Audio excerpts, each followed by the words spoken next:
Your step count kept going up, so I knew you'd appear eventually. Hi everyone, welcome in. We're gonna be doing the world underneath today. Gonna be finishing them up.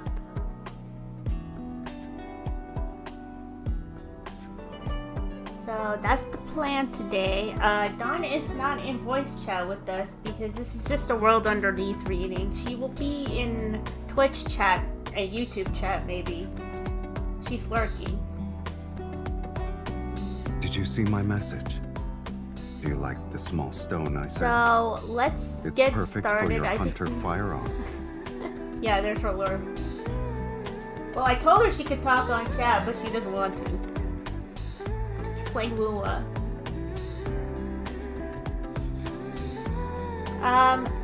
I only paused the ads for paid stuff, so because the world underneath is not a paid thing, we'll just start with it, and then whoever sees it, sees it. But yeah, we're gonna do the world underneath. I'm gonna do 29 and 30. Did you see my message? Okay, Sylus. You like the small stone I sent? We're gonna do 29 and 30 and then go back and do the firearm. first two because I did those off stream. So let's get started. It's gonna be lots of reading today. Hopefully I can get through it. Alright. Let's get started with the world underneath. So I'm guessing this one's for Caleb. Because last we did Rafayel and Sylus's. A low frequency hum permeates every corner of the Farspace Fleet's HQ as if the air trembles in sync with the distant pulse of the floating harbor and the steady breath of nearby engines. Rufus strides down the corridor. His pace is brisk, each footstep landing heavy and measured against the deck because of his military boots.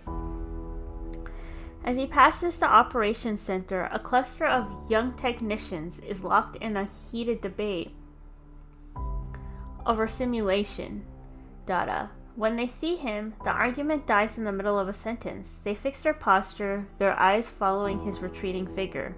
Rufus doesn't break stride. He simply raises a hand over his shoulder as he passes. Don't rush when DC voltage is involved. Engineering is about closed-loop thinking. Get your fundamentals down on a support ship first. Yes, Captain. The technicians freeze for a second before erupting into murmurs of sudden understanding. Rufus turns the corner and nearly collides with the logistics crew member, clutching a stack of documents. His gaze notes the member's haggard features. His pace slows slightly.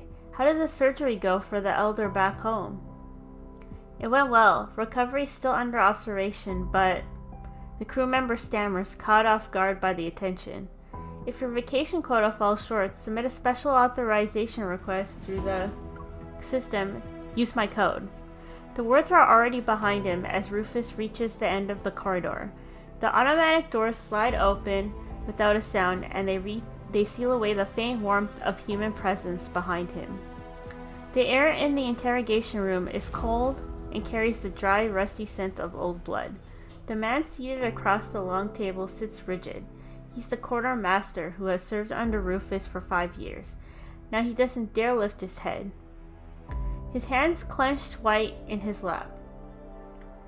The supply's partner representative lounging on the side sofa, however, appears more at ease. She studies Rufus with obvious curiosity. Captain Rufus, there's no need to be so serious. She taps the table, her tone airy. You can't expect a horse to run without letting it graze. Your quartermaster is a man who understands how the world works. Rufus doesn't spare her a glance. He walks to the head of the table, takes his seat. He removes his officer's cap and sets it on the surface. The soft click is deliberate. The quartermaster flinches. Graze. Rufus repeats the word, his voice betraying nothing. Smuggling unquarantined high-risk protocols into Skyhaven means there's quite an appetite. The representative spreads her hands. No one was her. Besides, we've always been the fleet's most loyal supporters. Rufus doesn't acknowledge her. His fingers swipe across the electronic display. A harsh vibration alert resounds from the quartermaster's personal terminal. The public notice screen on the interrogation room wall flashes red. It's a designation for a fleet-wide broadcast at the highest clearance level. Notice, the former Logistics Division quartermaster exploited his position during his tenure to illegally transfer unquarantined high-risk protocols. Per Article 4.3 of the Farspace Fleet Code of Conduct and Disciplinary Regulations, he shall be stripped of all duties, effective immediately. He is permanently barred from serving in the future. Past merits aren't a get-out-of-jail-free card. Rufus's gaze passes over his former colleague. I trusted you. The quartermaster's face is ashen. He leans back in his chair. The representative's smile freezes. She rises and speaks, her tone cold. Rufus, we're hardly the only ones who have issues with you. You're cutting off your own path. Door's over there. Rufus strains his officer's cap, his gaze already fixed on the holographic stand table beyond her. 2 weeks later, the gangway connection in the Farspace Fleet's port. The restructuring of partnerships has caused no disruptions. It has the opposite effect. Ever's cobalt blue logo blinks to life across the harbor's docking arms and equipment, interfaces one after another. Everything runs smoother, cleaner than before. When one of the fleet's largest former partners withdrew in the wake of the Protocore smuggling scandal, Ever seized the moment to step in and slowly consolidated a number of smaller, specialized resources under its umbrella.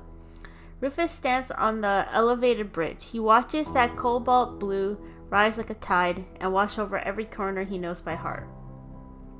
Dismantle the spoof signal array. A cold voice cuts through the ambient hum. Rufus frowns.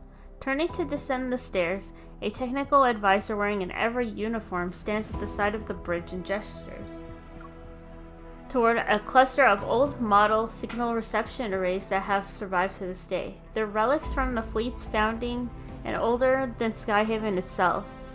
The massive bowl-shaped primary reflector gathers signals from Deepspace. Surrounding it is a ring of curved secondary panels. Each is independently adjustable as they fan outward like layered petals, and focus signal beams from every direction toward the central feed cabin. The entire structure is supported by metal spokes at its back. It rises like the stem of a flower, so the crew has always called it a sunflower. Rufus walks over, raising a hand to halt the work. Stop. The advisor notices him and offers a perfunctory smile. He nudges his glasses. Captain, according to our assessment, this signal array's effective information capture rate is too low. The fleet is now equipped with Ever's latest receivers. There's no need to waste processing power on meaningless background noise. Rufus stands his ground before the advisor, his gaze unyielding. Its efficiency may not meet some people's standards, but it's honest. It records everything it sees and hears exactly as received. I understand your attachment to legacy equipment. After all, you've been with the fleet for over a decade now. But this is 2048. The new receivers are paired with the most intelligent, most advanced algorithmic systems available. Decision-making efficiency will improve dramatically. This isn't about nostalgia. We must have access to the raw frequency bands. It's non-negotiable. Perhaps you don't fully appreciate what these algorithms offer. The advisor's tone is patient. Their filtering parameters are modeled on over a decade of data from every Deepspace-related incident Skyhaven has faced. Any signal the system filters out is either known, a harmless natural phenomenon, or its energy signature is so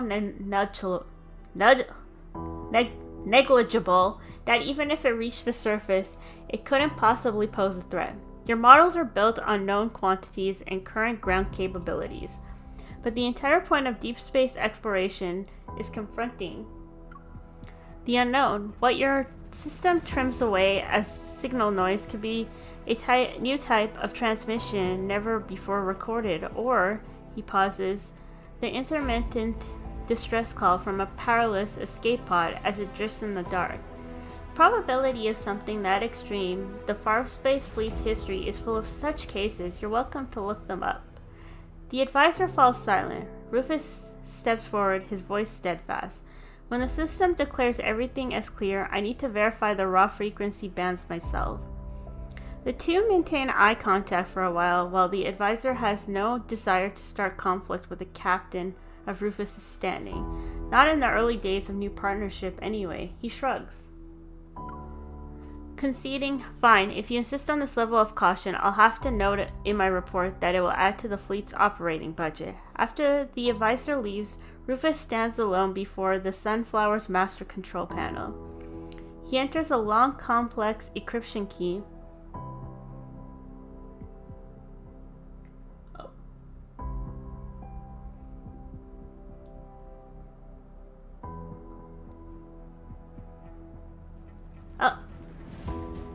Your encryption key.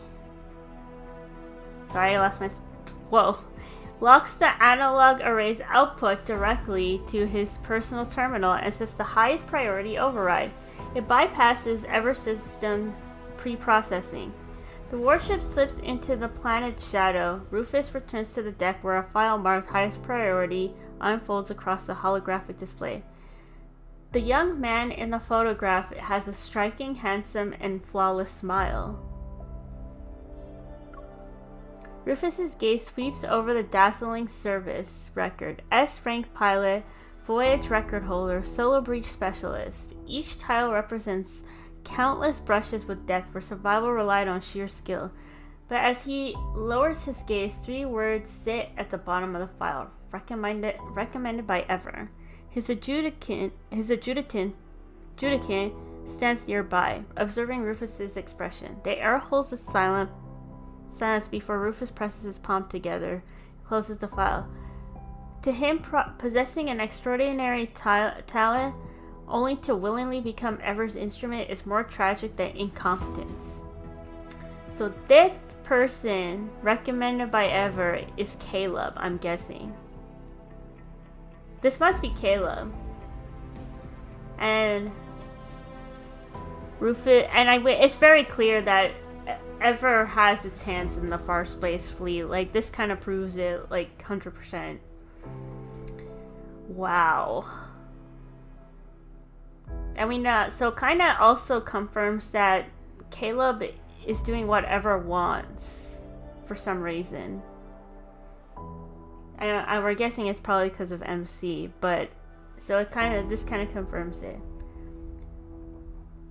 Also, did want to pause and say thank you for the 100 followers. I hope you enjoy your stay here. Thank you again. Just wanted to say thank you to Twitch for the 100 followers. Yeah. So. Wow.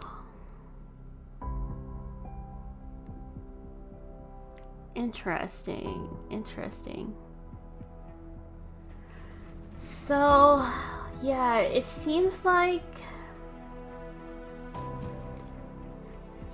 this guy never wanted Caleb to come into the Far Space Fleet, and this captain, it doesn't like Ever. Unfortunately, anyone that doesn't like Ever, and if they have their hands in the pod, well, we know what the outcome is. Okay, let's keep going. But it looks like we have a Caleb mention right at the end here. Chapter 2, Peril. The energy output from this mutated protocore has reached the standard threshold. The magnetic storm it's triggering is still expanding.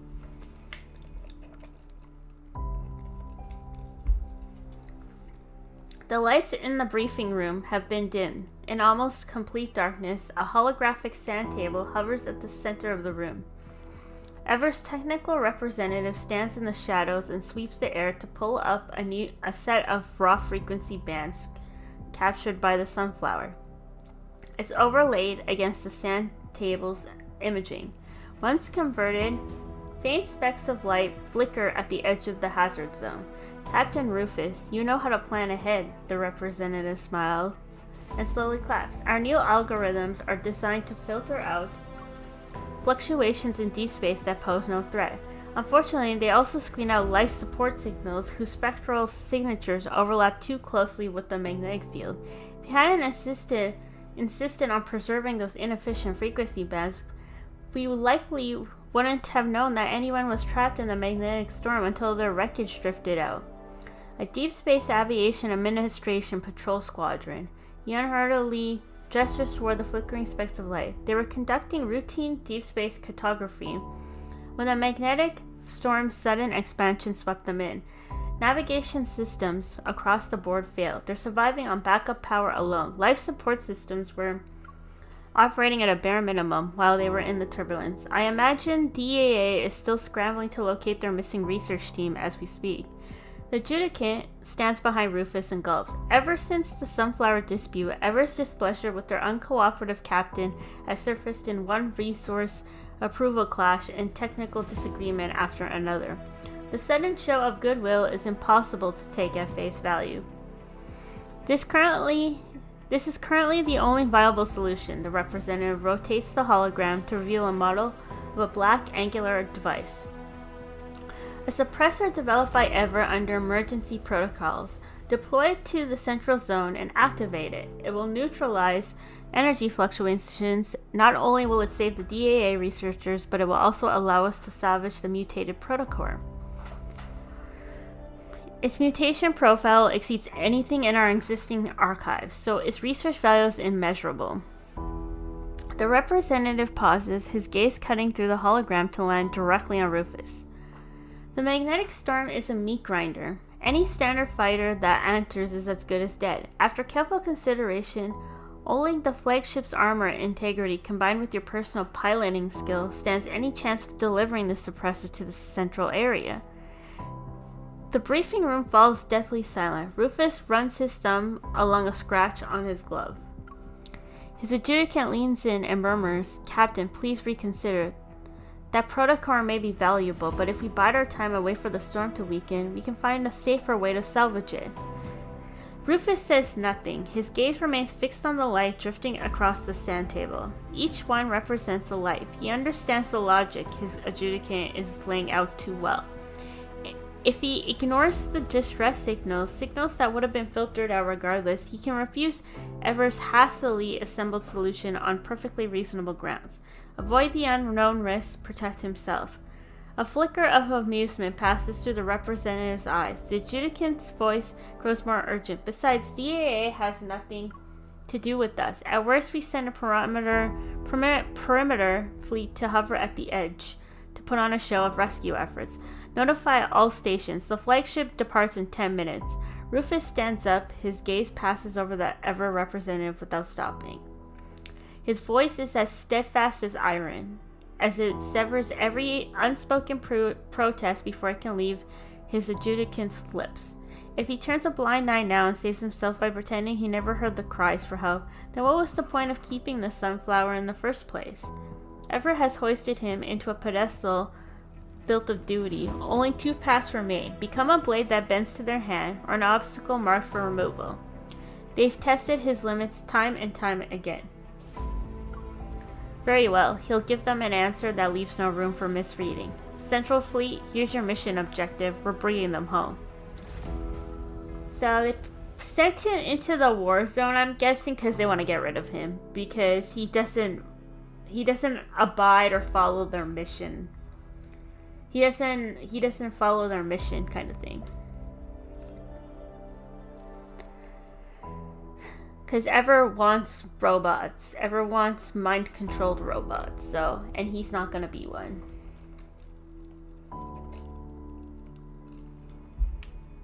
Let's keep going. The flagship presses forward, step by step, into the heart of the magnetic storm's vortex. The space around it has already been warped under the onslaught of furious energy currents, yet Rufus's hands remain steady on the sensory control interface. He operates with the certainty of a surgeon with a scalpel.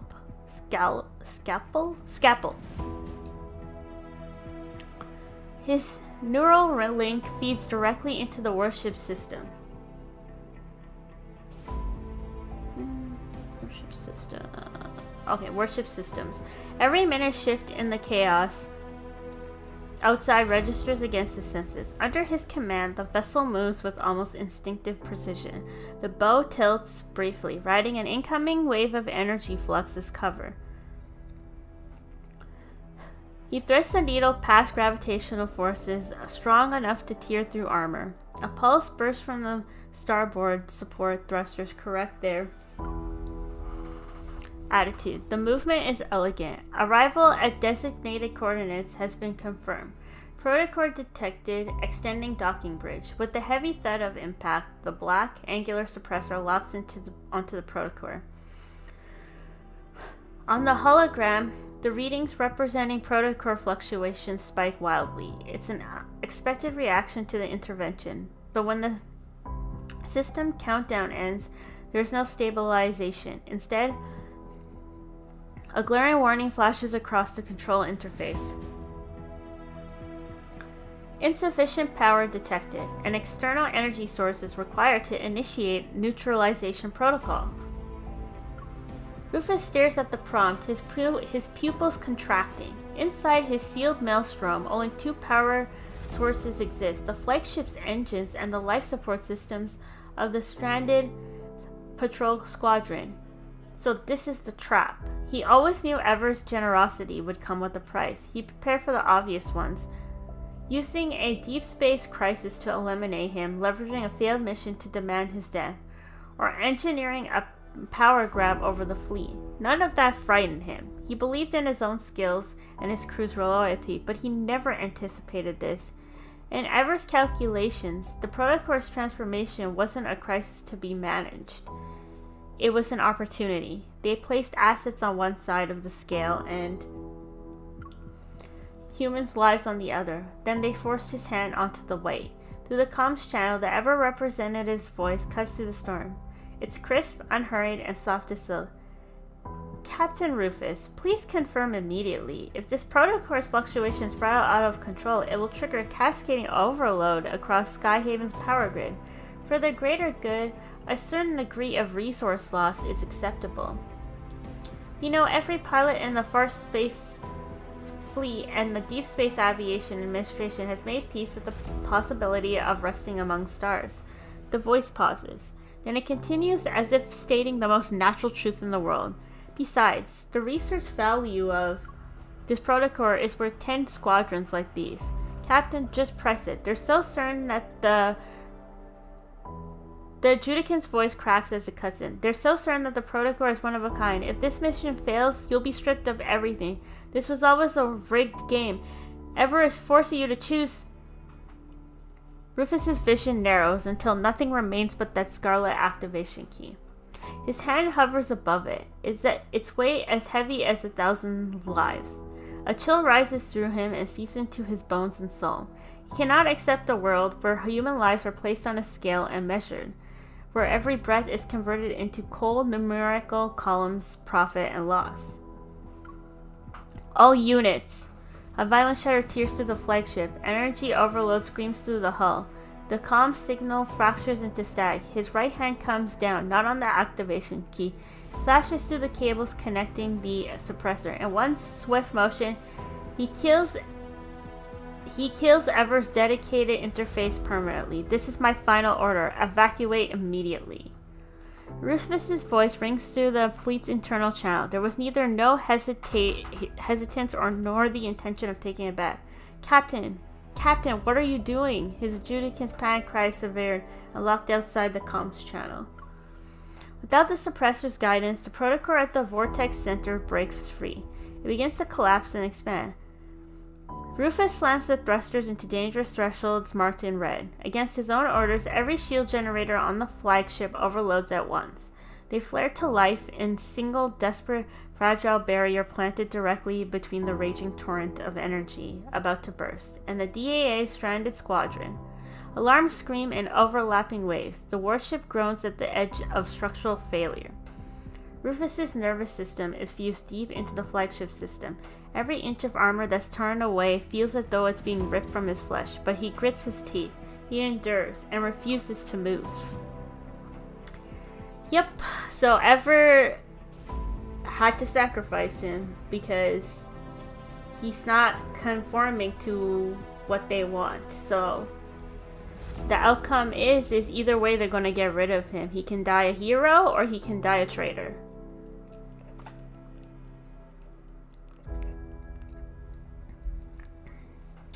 We all agree to freaking hate Ever. Freaking hate Ever.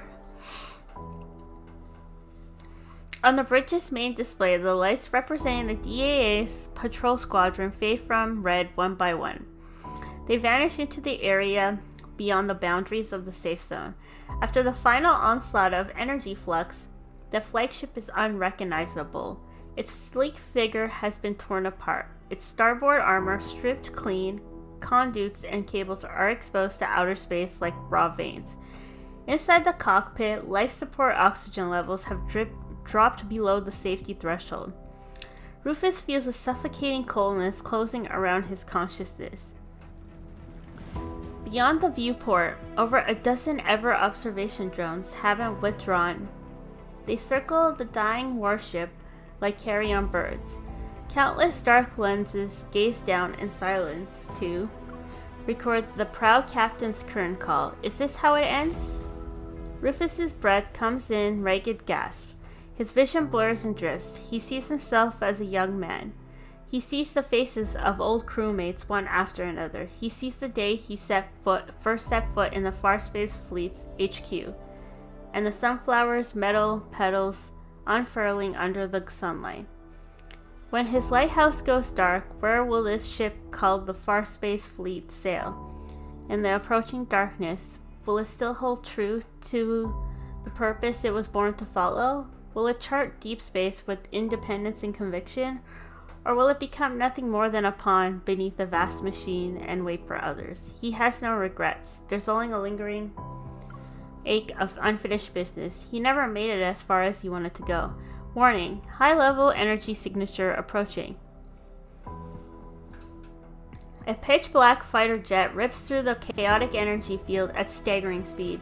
As soon as it appears, a tightly focused EM pulse blankets the airspace occupied by Ever's drone swarm.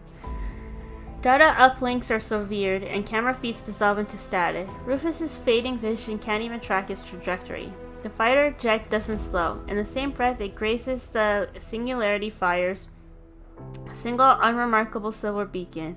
There's no explosion. That beacon functions like a lightning rod as it seizes the furious energy torrent that should have devoured the flagship. It's bent into a wicked refraction through space. The redirected surge screams past the warship's mangled hull and plunges into the circling swarm of drones. Without any sound or warning, the entire formation is swept into oblivion and swallowed by light. The massive shockwave's aftermath hurls the flagship and makes it tumble toward the far spaces of deep space. Amid the violent shuddering, Rufus finally slips beyond the edge of consciousness. At last, he falls into a long, dreamless night. So this is just before Caleb joined the Farspace Fleet, if we look at this. But very interesting that they mentioned a fighter jet. Who was the fighter jet? I'm curious. Was it Caleb? But yeah, Ever succeeded because, like I said, they want puppets, and this guy was not willing to be their puppet, so they had to get rid of him. Chapter 5, The Eve. When his consciousness returns, the scent clinging to his nostrils is no longer the acrid char of ozone. It's the cold, sterile bite of antiseptic. The white walls of a convert medical station slowly sharpen into focus. Rufus tries to gather his thoughts, but something refuses to align. He doesn't need a doctor to deliver the verdict. After half a lifetime of fighting in deep space, he knows the neural links feed back with intimate precision, and now that seamless spatial awareness of blending with his warship is slipping away. He's no longer fit for any sort of intensive command. The automatic door slides open without a sound. Rufus remembers every soul aboard the Farspace fleet, so he knows Liam is the one to step inside. Liam skips the pleasantries, his voice low. Captain, please allow me to give the fleet's official debriefing that was submitted to Ever. Rufus, stripped of his rank, having defied reasonable technical guidance during the operation, has perished alongside his ship. His sharp gaze is fixated on Liam. He waits for the rest. Colonel Caleb was dispatched under emergency protocols. He successfully salvaged the high-risk mutated protocore, prevented a power grid crisis in Skyhaven. It's a flawless debut for the new colonel.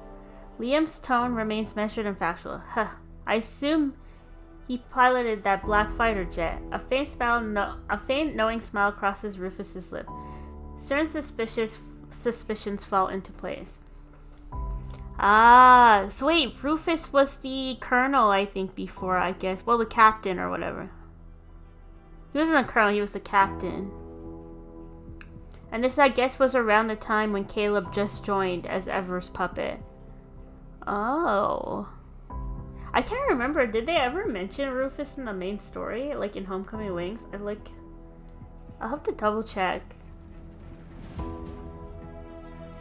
We all know Liam. Liam is Caleb's adjudicant.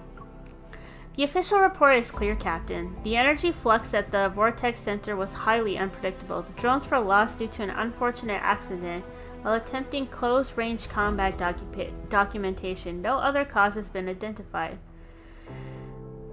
Liam recites the script with perfect neutrality. Additionally, you should be aware that your survival is strictly classified. This medical station is Colonel Caleb's private facility? You're encouraged to focus on recovering here. Rufus's expression doesn't soften. His gaze remains locked on Liam and he cuts straight to the point. And Caleb's hidden everything he's done from Ever. Liam presses his lips together and lowers his gaze. Wait! I just realized Caleb made it seem like this guy died, but he didn't.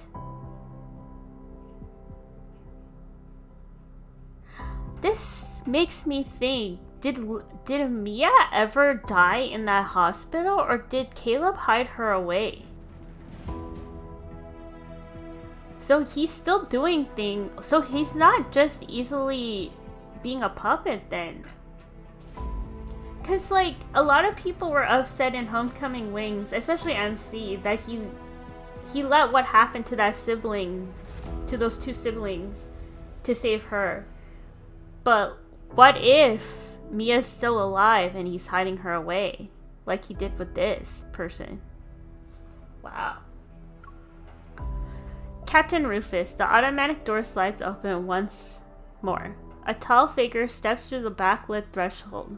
Sporting a black gold uniform and spotless leather gloves, he has the face Rufus once studied in a holographic dossier. So, I guess they're showing us, before Caleb came into Farspace Flight, this was who they recommended, and then obviously this guy, the captain, was not going to do whatever wanted, and so this whole thing went down. And Caleb had joined, because obviously we know why he's doing, we have some idea why he's trying to be a double agent, basically, I guess, to save MC, right? That's the whole intention. It's Caleb. Caleb carries a medical report in one hand. He reaches the bedside carefully, sets it down, and lets his gaze drift past the tangle of tubes and monitors until it settles on the sunflowers arranged in a nearby vase. He says gently, "You're still recovering. Try not to overexert yourself." This is the first time Rufus has laid eyes on his successor. In person, Caleb is every bit as striking and composed as his photograph. Yet something in the depths of his gaze carries an unexpected warmth. Rufus maintains eye contact with him before finally speaking. His voice is rough. "You wrote yourself a perfect script." Yes, Caleb's admission lacks any semblance of hesitation. "They needed a story like this to establish new rules, and I needed this identity to preserve some of the old ones." "Your road will be harder than mine," Rufus says. his voice heavy with the weight of certainty. Caleb's eyes reveal the faintest hint of amusement, their stillness of someone who has long since mastered a game. Rufus scoffs, letting his eyes close as he turns away. He says nothing more and listens to the measured steps of military boots returning to the door. When the door is just about to close, he opens his eyes one last time.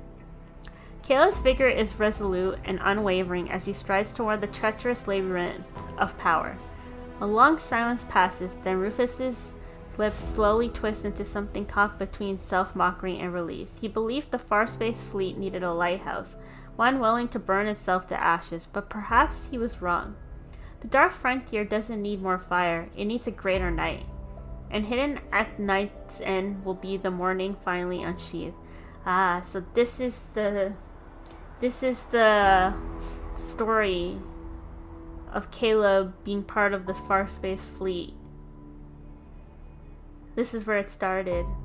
The fact that that captain never really died and he hid him away, that's a big revelation. Oh my god, does that mean in Homecoming Wings, Mia didn't die? Did he hide her away? That would change everything. So Caleb still has a lot of secrets that he's keeping from us in the main story. Oh my god, I'm like so like... Caleb, what are you up to? I'm scared.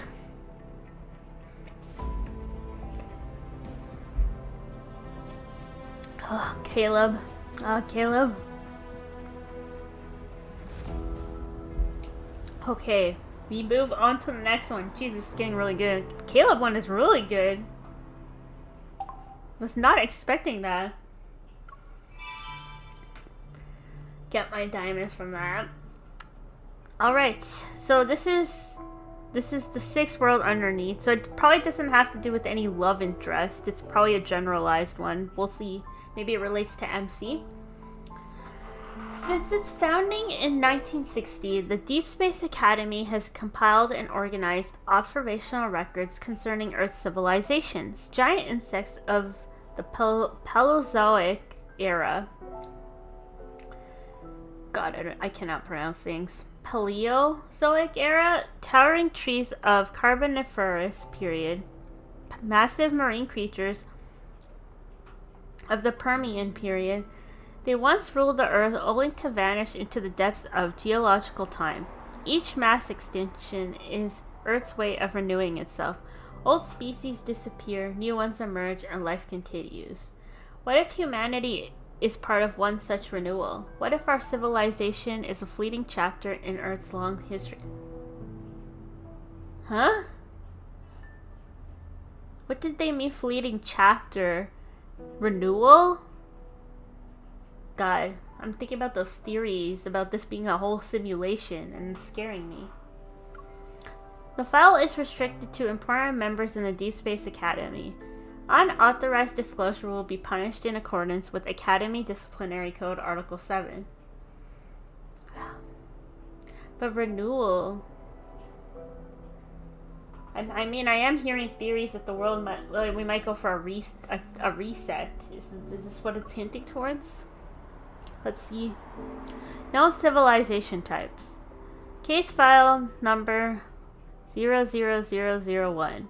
Cronus, Deepspace Academy. Oh, Archivist. Cronus, Deepspace Academy. Physics Division. Observation number 1. SC-214. Extraterrestrial Civilization. Since the Academy's discovery of a complex device designated 4201 in the northern mountainous region, decades of covert observation documented multiple individuals whose appearances have remained unchanged. For decades, these entities appear and disappear, which defies physics. They also exhibit instantaneous displacement. They bear a striking resemblance to the backtracker appearance observed years ago. Oh, so this has to do with the backtrackers? Update. Recently, subject number blank was seen using this ability while helping a friend deliver flowers, presumably to avoid late delivery. Jeremiah? It confirms that this is unrelated to No Hunt Zone number 42's effects and is unique to this group. It suggests they might be humans from the future who have evolved. Okay, this is definitely the backtrackers, the people from Philos. Observation number 2, OCG 003407, Oceanic Civilization. Organisms of this category possess a humanoid upper body and a tail structure adapted to aquatic environments. It's consistent with what humans refer to as merfolk. Aside from normal vision, hearing, smell, and taste, their sensory system relies on clusters of symphysis distributed across their skin. They're imperceptible to the naked eye. Thanks to sensory capabilities exceeding those of humans, these individuals demonstrate exceptional artistic intuition. Their works possess a staggering emotional depth and unmatched expression. They surpass the technical range of even the most accomplished human artists. Okay, so that makes sense why Rafayel is like really good at art then. It's a Lemurian thing. They have very good senses, too. So this is obviously the mention of Lemurians. Observation number 3, FB001, Higher Plane of Existence. Eyewitness reports indicate that unidentified mirages have appeared at the multiple locations worldwide, including Lincoln City and the Arctic. These phenomena consistently manifest as white geometric semi-transparent structures that remain briefly visible. No additional data is available at this time. Update. Recently, some witnesses near the Arctic have reported multiple sightings of a figure moving between unidentified structures and snow-capped mountains. Notably, the temperatures in the nearby vicinity are significantly lower than that of the surrounding area. As of this recording, the timing and mechanism of these unpredictable appearances and disappearances remain unexplained.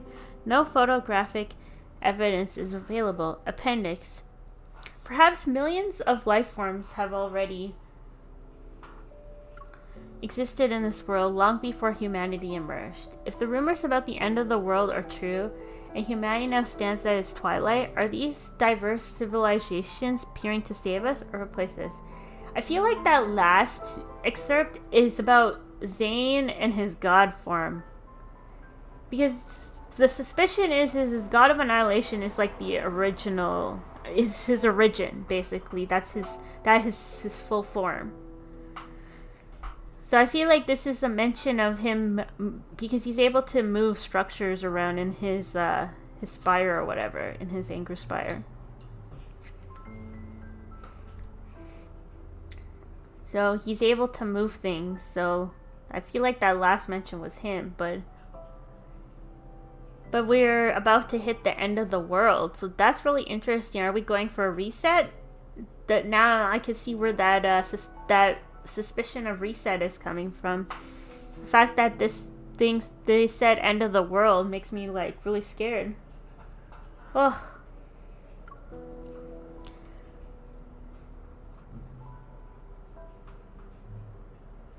Okay, other supplementary records.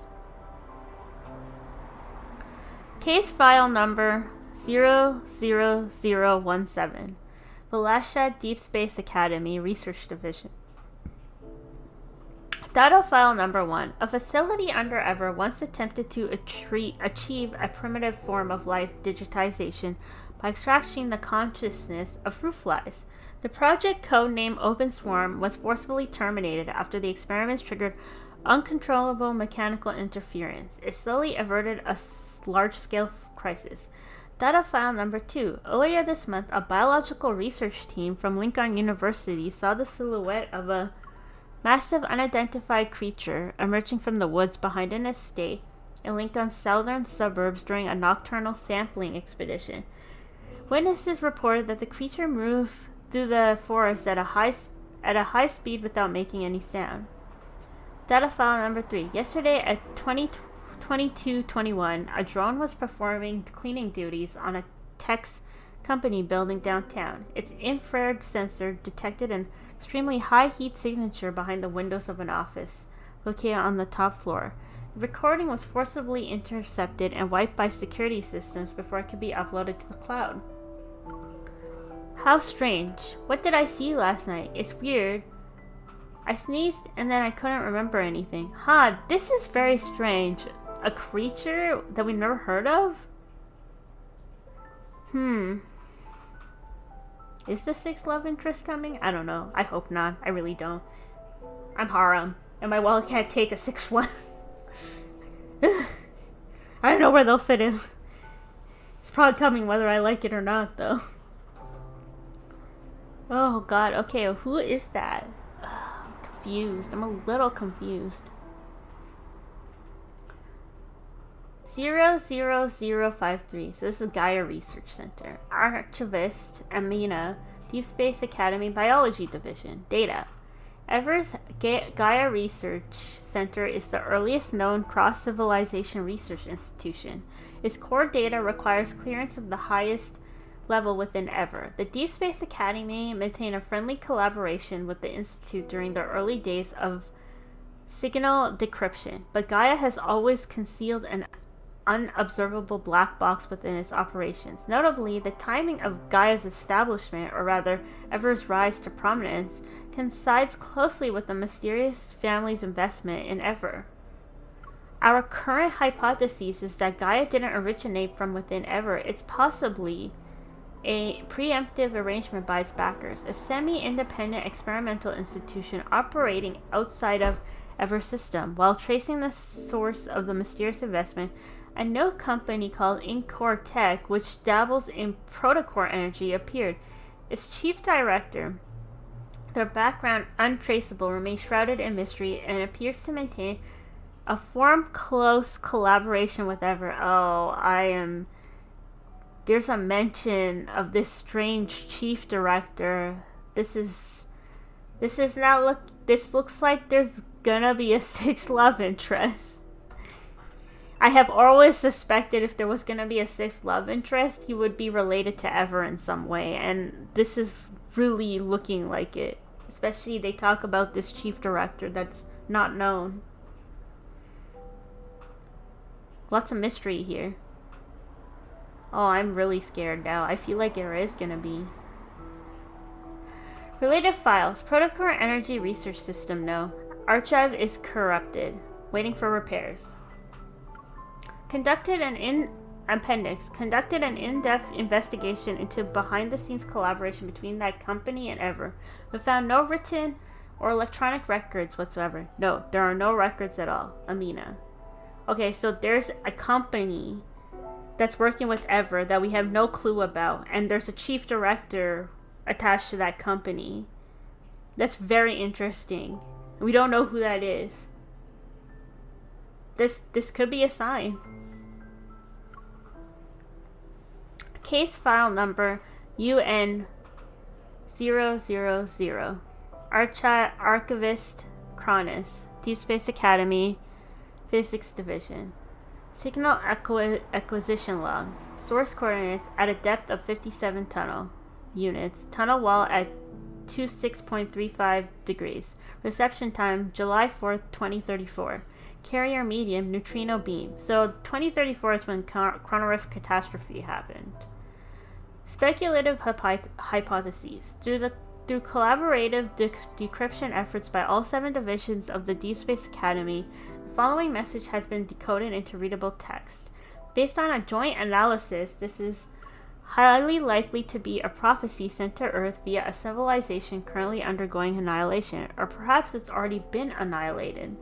Decoded signal. The universe's ultimate state is absolute disorder. What we perceive as order is merely a correction mechanism, a will resisting the universe's entropy. To sustain civilization, the evolution of complex systems inevitably triggers periodic resets to offset information redundancy. It also redistributes resources. All vessels of life and intelligence must, after progressive natural selection, return to the singularity. Oblivion is the final conclusion of the law of conservation of energy. The observed civilization's complexity is approaching the correction threshold. The twilight of humanity may be upon them. When we awaken, we hope to still share the boundless deep space with them. So yeah, this is another thing hinting at the end of the world. So you're getting another hint for the end of the world, it seems. And we are getting hint of a person that we don't know about, which kind of does confirm 6 love interest theories, maybe. We'll have to see. But it does seem like that. And they gave us a very big revelation in Caleb's world underneath. So, looks like there will be a Caleb main story update as well we're looking at too. God, all these questions and so little answers. These are really good though.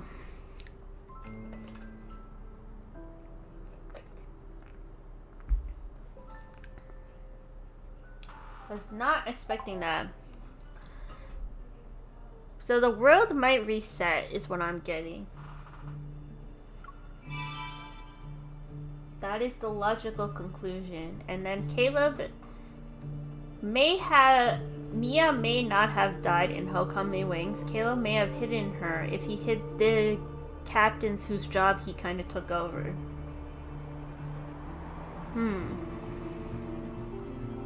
Okay, we're gonna reread 25 and 26 as well, because since I did those off stream, I would like to do this on stream too.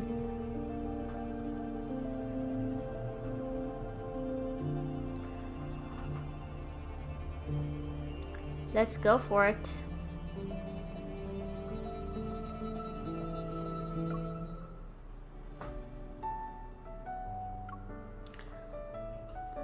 I do know it's about Isaiah though. This one's a long one, so we'll get into this. Actually, I'm just gonna take a quick break before we get into it. Just want to grab a little snack before we continue. I'll be right back, guys.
Alright, let's get into 25.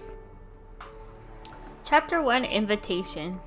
I might pause to take a sip of my drink or eat a snack. The endless bickering floods Isaiah's ears, which throws off his sword. He despises being interrupted when he's trying to focus. He furrows his brow and sheaths his blade. Today's self-imposed training has been cut short. He walks toward the source of the commotion. At the entrance to the training grounds, two groups are in the middle of a confrontation. On one side, a handful of remarkable students stand, commoners. On the other, there's that unsufferable young Marcus Isaiah finds the most annoying. He's flanked by his dim-witted lackeys. With the Order of Lightseeker selection ceremony fast approaching, there's unrest at every turn. We reserve this space in advance and follow the appropriate procedure. What gives you the right to take it from us? The young man leading the commoners clenches his fists. Procedure, the young Marcus adjusts his bracer with lazy indifference, that exists to ensure efficiency. And right now, the most efficient approach is to allocate resources to those who are most likely to be chosen. He steps forward, his followers surging behind him. After all, no amount of effort can bridge the gap between bloodlines. The young man's face flushes with anger, and his chest heaves. Isaiah approaches. When their gazes meet, a flicker of hope crosses the commoner's expression. In Estrella Knight Academy, few don't recognize this royal known for his ignorance and sharp tongue. More importantly, his status grants him the authority to settle this dispute. Faced with Isaiah, the young Marcus immediately plasters on a warm smile.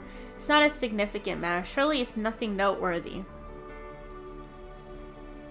Isaiah ignores him and walks toward the commoners. He doesn't even bother distinguishing one from another. He pulls an envelope stamped with his family crest from his coat and holds it between two fingers to the young man at the front. Passes to the outer hall. Isaiah's voice is cool, his tone unquestionable. Take them. My father's hosting a banquet. You can try your luck there. To him, there is a more efficient exchange of value than squabbling over the training grounds. A chance ordinary students could only dream of. For him, it's a trivial gift, traded for immediate peace and quiet. The students freeze. The young man at the front stares at the gold-embossed envelope, his face a war of humiliation and hesitation. The young Marcus grins. He opens his mouth to flatter, but Isaiah's attention has already drifted elsewhere. Two tall figures are approaching from the opposite direction. Xavier was clearly pulled away from his training. The sword in his hand still gleams with the cold silver light. Confused, Jeremiah walks beside him, and he's craning his neck at the group of students. You're not training. Didn't you say someone took your spot, so you asked me to fetch the perfect... Isaiah has always found this curly-haired commoner annoying, especially when he talks too much and forgets his place. Xavier, the students latch onto Xavier like a lifeline. They hurry behind him, and their voices brim with ignition. You reserved the training grounds first to follow the rules. They just appeared and took it. Is that so? Xavier doesn't acknowledge Isaiah. Instead, his gaze settles on the young Marcus standing behind him. The young Marcus has been on edge as soon as Xavier appeared. His smile freezes and the atmosphere is heavy. My cute little bunny. The training grounds belong to the royal family. Why would anyone need to make a reservation? Xavier's gaze calmly sweeps over everyone, then he raises his hand, and a soft yet solid screen of light materializes over the entrance. It reveals the access registration protocols. On the screen's surface, the time slot the students have reserved glows and it shows it has yet to expire. The training ground systems are well maintained. Your eyesight must be poor if you couldn't read it. Xavier regards the young Marcus with aloofness. Can you see it now? I see it. As the cheering commoners crowd around Xavier, he never once glances in Isaiah's direction. It's an omission that feels deliberate. Maintaining his haughty composure, Isaiah grits his teeth and swallows his resentment. Ignoring Jeremiah, he steps forward and presents Xavier with a more exquisite invitation. Perfect timing. This saves me the trouble of asking that junior of yours. My father insisted the invitation be delivered personally to your highness. Jeremiah rolls his eyes when Isaiah opens his mouth. Isaiah notices it and shoots him a glare. The curly-haired commoner is being rude again. The fact that Xavier keeps such company is utterly beneath his station. How considerate of you. The banquet conflicts with my training schedule. I won't be attending. He turns to Jeremiah with easygoing familiarity. Let's head back. All right, Jeremiah falls into step beside him without missing a beat. The two walk away shoulder to shoulder. Their strides perfectly match. Fragments of their conversation about the selection are carried back on the wind. Isaiah remains rooted in place, the rejected invitation crumpling in his grip. I feel so bad for a little. But I know Xavier, he just treats everyone the same. Like, he likes to treat everyone the same. He doesn't like to differentiate between, like, royalty and commoners. Like, he doesn't believe in that stuff.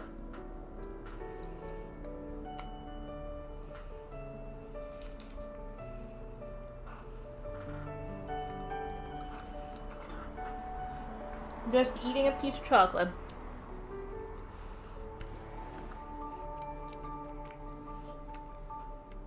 But yeah, from what I can see is that I think Isaiah really looks up to Xavier and wants to, be more close with him. And he feels like Jeremiah's kind of in the way of that. Like a little jealous sibling kind of thing. But he doesn't understand. But he also has this like royal mentality, like that royalty should be with royalty and commoners should stay like commoners kind of thing. Like they shouldn't be mingling. Cause that's what he's learned. That he has that air, like that ignorant air about him. So that's why he doesn't understand that how can Xavier be friends with a commoner? Why can't he pick Isaiah over Jeremiah, right? Like why can't when Isaiah has all those qualities? Very interesting.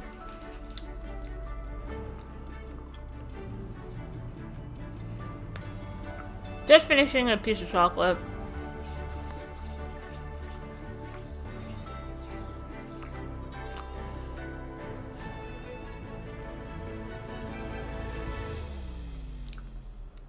Xavier truly regards Jeremiah as his equal. A commoner.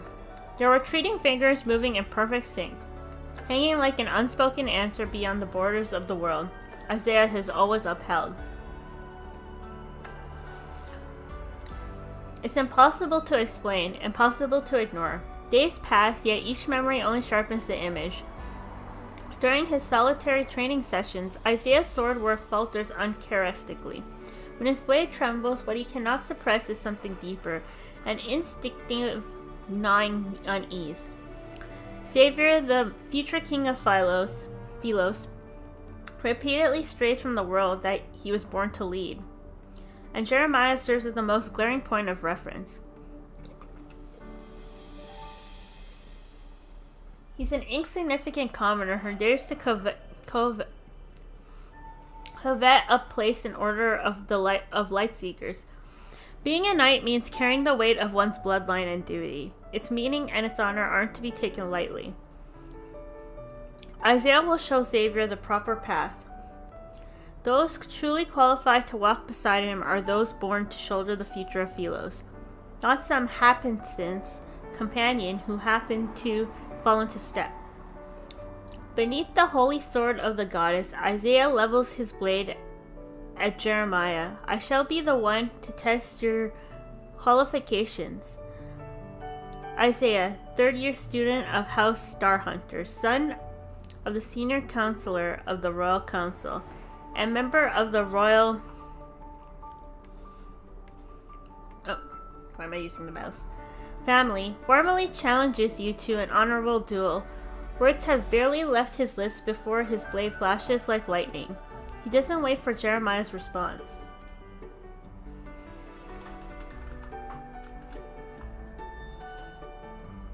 Jeremiah's hand flies to his hilt and meets the strike with equal intensity.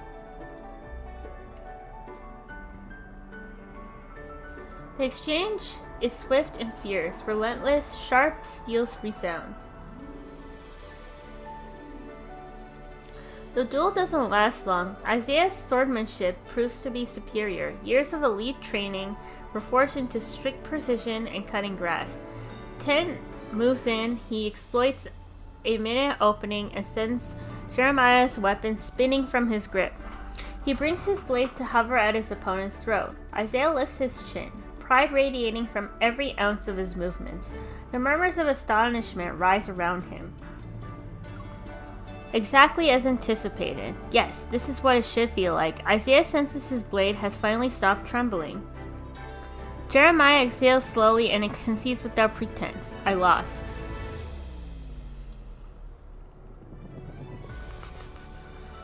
Where am I? Isaiah sheaths his blade and looks past Jeremiah. With barely concealed expectations, his gaze seeks Xavier in the crowd.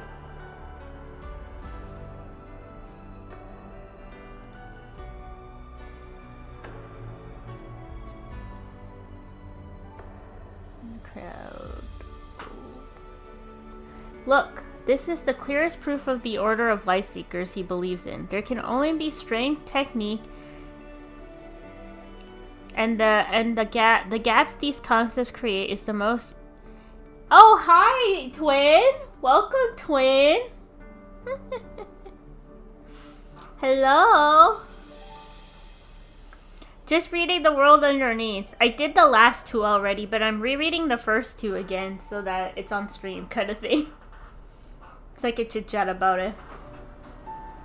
Welcome, welcome!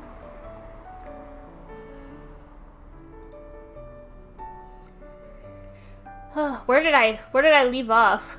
The gap these concepts create is the most irrefutable evidence of the values he holds. But Xavier doesn't meet his gaze. He walks past Isaiah, picks up the fallen sword and... yeah, the Isaiah one. It's really cute. Like, the first time I did it, I found it really cute because Isaiah has this, like, air of royalty about him, I think. Like, he wants Xavier to follow that, like, that royalty status. That's why he thinks he's the better suited person to be beside Xavier as opposed to Jeremiah. He doesn't understand that Xavier doesn't look at royalty in common or like he doesn't separate the two. He sees everyone as equals, right? So, but yes, Isaiah gives me like really like jealous sibling vibes, jealous younger sibling vibes. Yeah, he is. He's learning. And places it in Jeremiah's hand as though he witnessed an unremarkable sparring match between peers. Jeremiah accepts it, and the frustration of defeat quickly gives way to his usual easygoing demeanor. The pride on Isaiah's face freezes. The shadow of the holy sword slants across the ground and swallows him in cold darkness. He won, yet the bond he fought so hard to sever remains untouched. The measuring stick he devoted everything to proving, the one he uses to judge one's worth, means nothing in Xavier's eyes. Yep, there it is.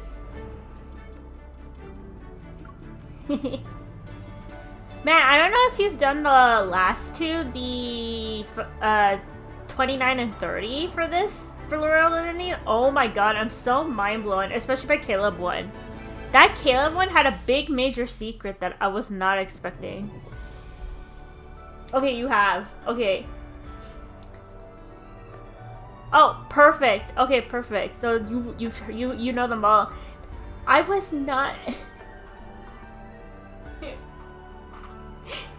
I was not expecting that Caleb was hiding... Like, Caleb made it seem like that captain died, and he actually kept him alive in his, like, secret... Like, he's doing stuff behind Ever's... Like, I mean, we knew he was being a double agent, but I didn't know to, like, what extent he was being a double agent. Like, I feel like that revealed, like, how much he's willing to do. Because it makes me think now, like, in Homecoming Wings, he... Remember the siblings and the younger sister dies? What if the younger sister never died? What if he's hiding her? Like, that's what it made me think of. Like, isn't that a possibility? That he's also hiding the younger sister too?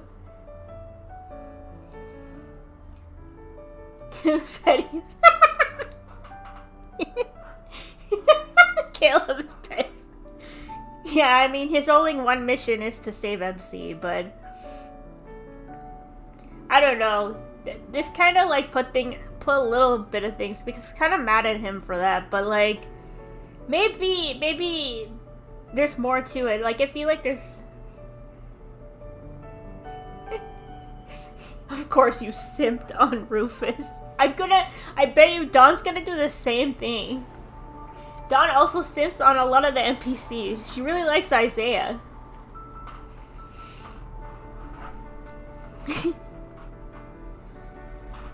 Petals spiral down from the treetops and slip silently between the open pages of a diary. It chronicles what must be the countless springs since the backtracking began. She's done I think this one, the Isaiah one for sure. I don't know if she's done the second one, like Zayne's. She was doing Zayne's last I checked. She's here. She listened to the last two. She did half of Rafayel's with me, and then she's lurking. She's lurking in the stream. So yeah, you all like him. I think he's a brat though. The author's emotions spiraled out of control as he wrote, the handwriting growing increasingly erratic and messy. The diary was abandoned in a fit of spite. It's as though he buried a memory. Yeah, she really liked this one, the Isaiah one. Because she's missing Isaiah in the main story. She really liked that part of the main story a lot. He's a brat for that. She agreed with you.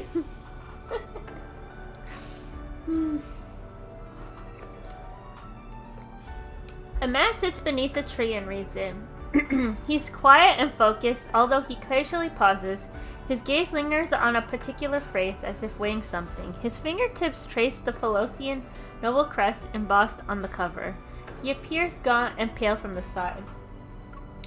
When Xavier announced her departure, the weight in my chest finally settled. I kept my expression under control, lest some foolish commenter catch me off guard, even after all these long months of preparation underground. I still can't get used to being around my supposed teammates.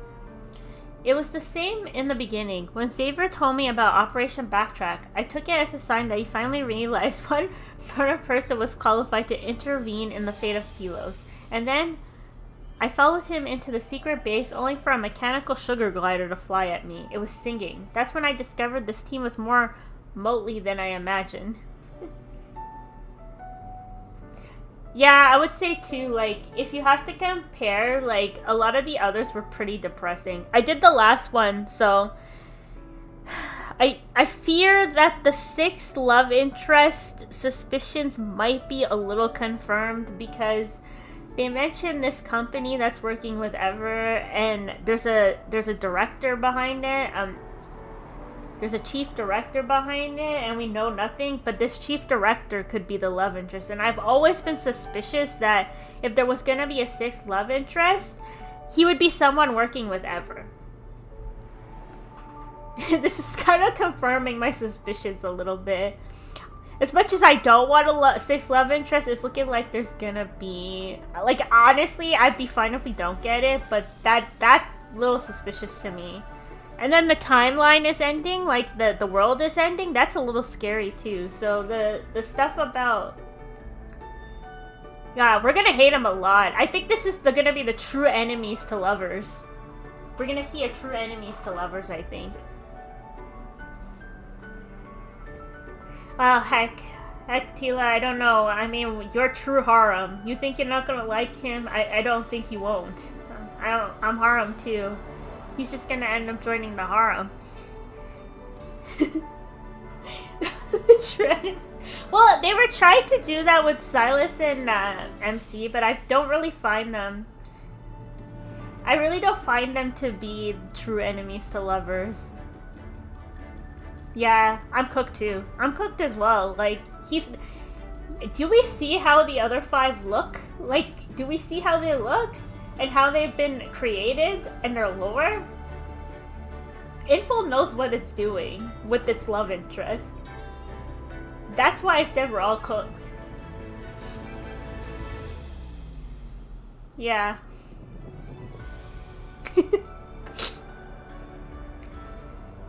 Yeah, so that last world underneath, wow. And then maybe a 6th love interest would make sense if there's a world reset, I would say. That, because if we're going back to the beginning. Wait, there was a secret oh yeah, there was a secret person during the main story. Whose face they didn't show. Man, there's all these questions. Oh yeah, I know. Yeah, the hidden voice person. Yeah. I do think we are getting a main story update. Yeah, I think we are gonna get a main story update soon. But I'm scared now for the version update, I guess, because no, is it 6.0? We already did 6.0, right? It's be 7.0? God, this game. It was the same in the beginning. When Xavier told me about... Oh, okay, I read that part. Aside from a handful of noble Seashons I could tolerate, the ones with actual skills... The rest were commoners Xavier scraped together from who knows where. None of them met the minimum standard of a value required to participate in Operation Backtrack. When I confronted Xavier about it, he blinked and said every team member has something unique about them. If you ask me, Xavier has been blinded by his own evil. Hal gave me this diary as an apology for the sugar glider attacking my face. He said he taught it to sing. Apparently it chirps you can do it for a moral boost sometimes, but he typically uses it to log data inside the ship. These backtrackers work outside humanity's comprehension. Oh, Hal! The guy from Xavier's beach card. Oh, this is right? This is 6.0, so then the next one is 7.0. We're already at 7.0? Holy crap. Literally, holy crap. God, I'm gonna have to get up at like 6 a.m. Oh, Hal. Yeah, that was a really good Xavier card.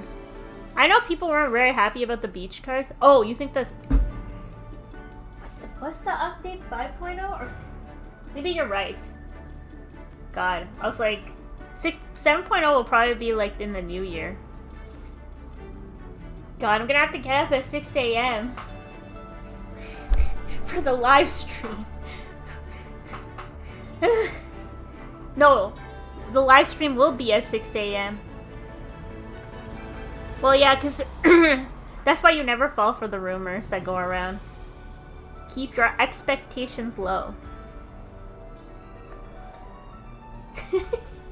Yeah, I know. And I honestly thought it was a really fun banner, if you ask me. I thought this was so cool.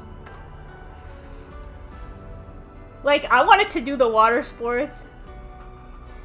Oh my god, Tila, when I had to wake up for the anniversary one. Oh my god. I think because we do daylight savings, we were 1 hour behind. I got up at 4 o'clock because the live stream was at 5 a.m.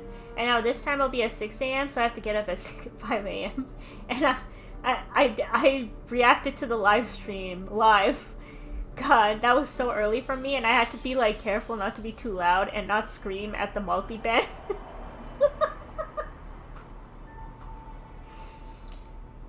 I had to be so careful not to scream at the multi-banner. My reaction was probably like really calm, which I was not calm. I was like internally screaming so much. Even when the main story update was shown, I'm like, oh, but I can't be loud. My parents are gonna wake up.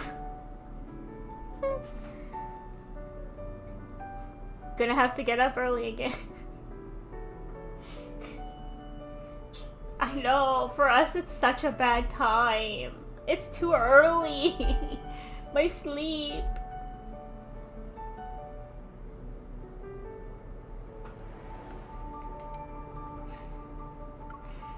It's okay. Load up on... I'll get up, react, and go back to bed. That's what I did last time. I think they usually happen on Saturdays. Yeah, they don't really care about our sleep.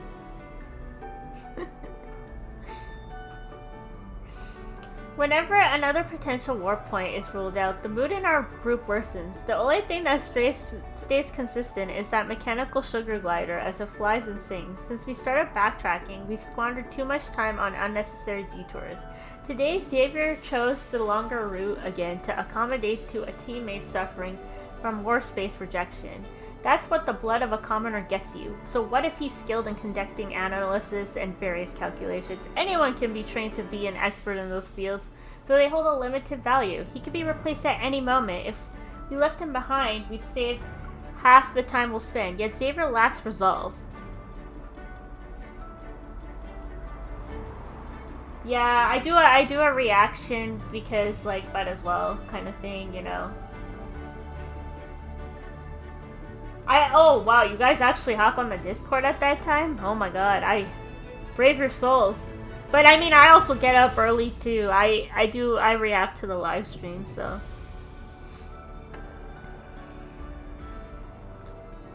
Actually, the anniversary one was the first time I did it. Last year, I didn't get to, because the one when the wedding multi came out, unfortunately we were not able to react. Dawn will not join me for that, by the way. She won't. She values her sleep too much. It's gonna be me by myself. But last year we did that. Last year basically we were on vacation, so we were not able to do it. So yeah, we were on vacation last year, so we weren't able to do it during the wedding, when the wedding multi came. So got up that morning, saw there was a trailer for a new multi. We reacted at the cabin because they had TVs there, and me and Dawn just crying on the couch, and our guy friends looking at us like, "What's wrong with you?" When I raised my objection, he had the audacity to say that every teammate's safety is tied to our ultimate goal. Is our goal not the salvation of Sylus? The time before last was the same. He encountered a perfect warp opportunity. I said I could hold the rear in the worst case scenario. I would hold the rear in... I would die as a glorious matcher. But Xavier turned back with Sullivan to rescue me. When they hauled me into the ship, I didn't pass out from my injuries. I promise it wasn't that at all. Rather, the fury at the missed opportunity got to me. I was like, yeah, I was like, I wish someone would propose to me like that. And I'm like, they're like, why are you crying? It's just, it's like they're getting married at the game. That was really funny. Don's like, I wish someone would propose to me like that. I'm like, Don, please, we all do.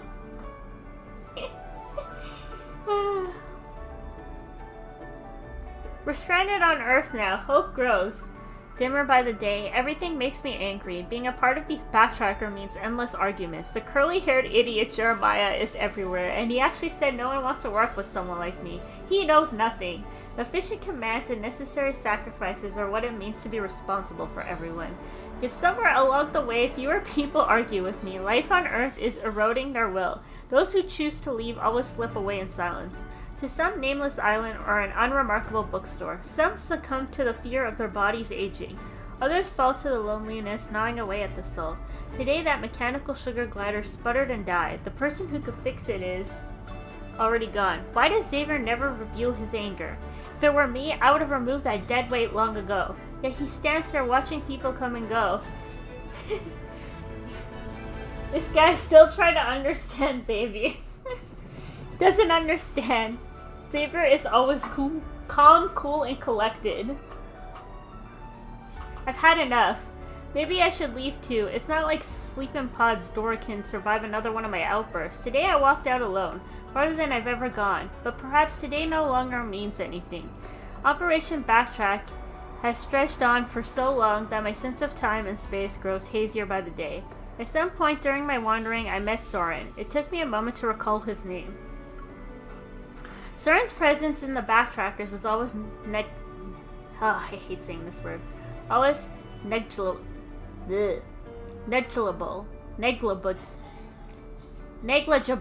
Jesus Christ. He always shrank into corners and agreed to everything anyone said. Just looking at him made me irritated. What was his unique quality again? Oh right. Xavier once praised his sharp mind. Apparently some of the Backtrackers' boldest early concepts had his fingerprints on them. He was surprisingly open around me and shared many of his ideas. I changed my opinion of him. He's more tolerable than the other commoners. He doesn't talk back, and he remembers several of my flawless proposals that Xavier vetoed. With perfect clarity, I might add. If I run into Soren again, I might be willing to exchange a few more words with him. Yeah. God. I'm trying to read this. God. I swear, my words stumble sometimes. So I get it now, like reading this, I kind of get, see, I know Soren sucks, but I think because he felt kind of heard by Soren and understood by Soren, I kind of see why he kind of betrayed Jeremiah and Xavier in the beginning, because like he felt like he wasn't understood.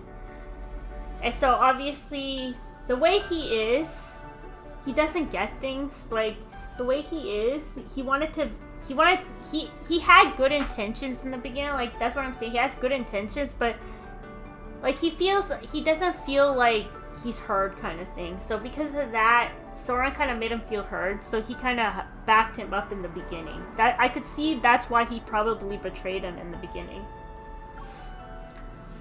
The endless days since their backtracking began are condensed between these pages. It only took 2 days to read through them. Soren closes the diary and tosses it into the depths of a drawer. When he steps out of the great ever-building once more, he slips on a well-practiced mask of humble defense. Deference. His objective is clear as he walks toward the distance. This will be the last stage encounter. He's confident of that. It's been a long time. Isaiah turns and finds Soren reaching out with a smile. I knew you'd choose this path. Someone has to take the first step to save Sylus, and it can only be you, Soren says. There you go. Yeah, Isaiah's very easy to manipulate. Jeez, why are these chapters so long? These first Xavier's and Zayne's were really long. I think the last one was really short. Test records. Trial subject Isaiah. Record keeper Soren. Trial subject status excellent. Compliance high. After administering the beta-type adaptation serum, the subjective's native Philosian vital signs and physiological markers remain stable. No acute rejection. No acute rejection from the immune system or organ dysfunction was observed as initially anticipated. Note, the subject's royal bloodline demonstrates significant environmental tolerance with no signs of physical aging. Yeah, it's because like you said, they couldn't give away too much lore. These are to get the blood pumping, to get you thinking. So he was so this is how Isaiah kind of lost his mind a little bit because of the experiments Soren was conducting on him. The subject shares a blood relation with X. Early observational data show partial alignment with X. Okay, so we kind of knew after doing tour yesterday that Isaiah and Xavier share like familial relation. This phrase has verified the viability of using a comparable high-quality bloodline as a substitute model to study the unique physiological mechanism of X. Data will be applied to optimize developmental of the next serum. The application target is still X. No, seriously? And I know X stands for Xavier, so clearly the actual subject they want is Xavier. So clearly there was some experiment. Well, we kind of know that there was some experimenting on Xavier too, because he has the collar or whatever. Soren did something to his collar. Ugh. God, he's so man, he is like all types of evil. And this guy, like, Xavier gave you a chance too. Like, talk about ungrateful. The trial subject desire for self-validation that surpasses the Crown Prince provides a perfect behavioral motivator for the project. This psychological suggestion should be continuously reinforced. Dialogue recording. Increase my dosage for the next phase.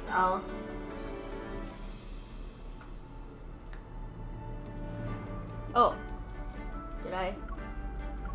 Next phase. Prove that path I've chosen is more effective than Xavier's. Of course, once you've successfully tolerated and go past this threshold, we'll reach a new horizon. When that happens, you'll be the pioneer who's crucial to saving Philos. When did you get your hands on all this high-precision equipment? The fairest thing about fate is that it rewards those who prepare in advance. Yeah. No, there's no redemption for this guy. I want him gone. Test record E-0929. To support the development of beta-type adaptation serum 2, a request has been submitted to Ever HQ for the latest functional observation pod. Yeah, if you're gonna work with Ever, you're on my shit list. The subject exhibits symptoms of neuropathic pain and cellular metabolic dysfunction, but the body hasn't been irreversibly damaged. The most noteworthy observation is how the psychological age fluctuation is stabilizing. The passage of time affects the subject even less than baseline levels. This strongly suggests that the royal bloodlines may have a genetic mechanism capable of significantly decelerating telomere degradation while maintaining high-level cellular regeneration. It exceeds the slow aging exhibited by ordinary Philosians.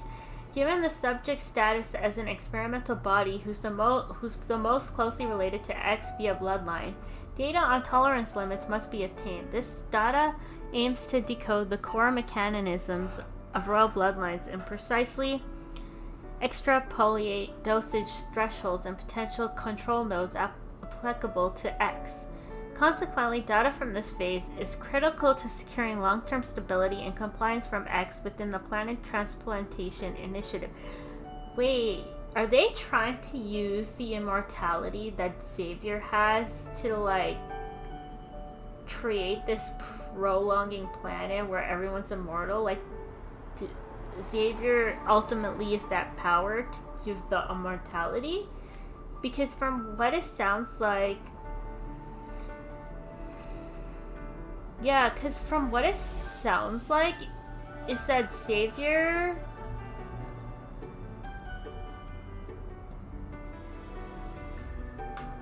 I'm just thinking.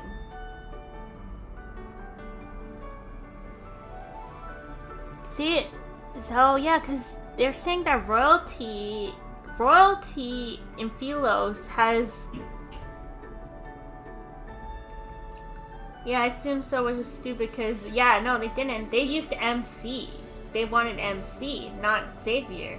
Like, apparently, royalty has more immortal markers than regular Philosians. Interesting.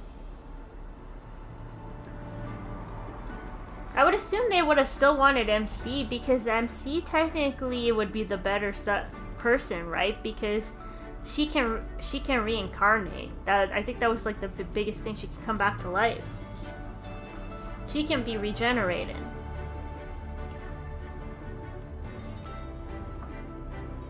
Where did I leave off? Note: targeted psychological intervention has been enhanced to address emerging anxiety and suspicions. This doesn't feel right. Your body is restructuring itself. It's adapting to a new world. I thought we were going back to our original world, our Philos. Ugh. Return demands unassailable power. What you're gaining is power Xavier could never hope to obtain. He's still running in circles and stuck in his delusions, but we will lead the Philosians. But it hurts so much. My head's a mess, Soren. See? You're breaking past your limits. Grit your teeth and push through. It's proof that you're better than him. Don't you believe in yourself? I hate this guy.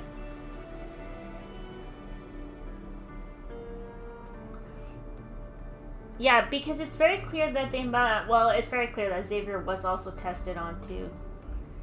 God. We have too many evil people in the background. And I don't know how I feel about that.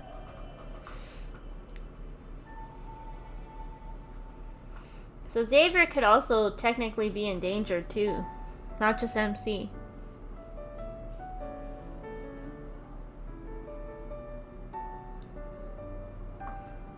Test record H-113. The subject's rejection has become critical. It's accompanied by intermittent mental disorientation, memory retrieval dysfunction, and unstable eval. Tolerance limits are approaching. Acquisition of critical data is nearing completion and proves to be highly valuable. Currently awaiting HQ's approval of the report before advancing the adaptation serum. HQ's latest attempt to directly acquire X has failed. As such, this trial subject remains the only viable substitute model for in-depth live experimentation. The subject must be kept until a finalized adaptation serum capable of controlling X is successfully developed. Okay, that's a really good theory, actually.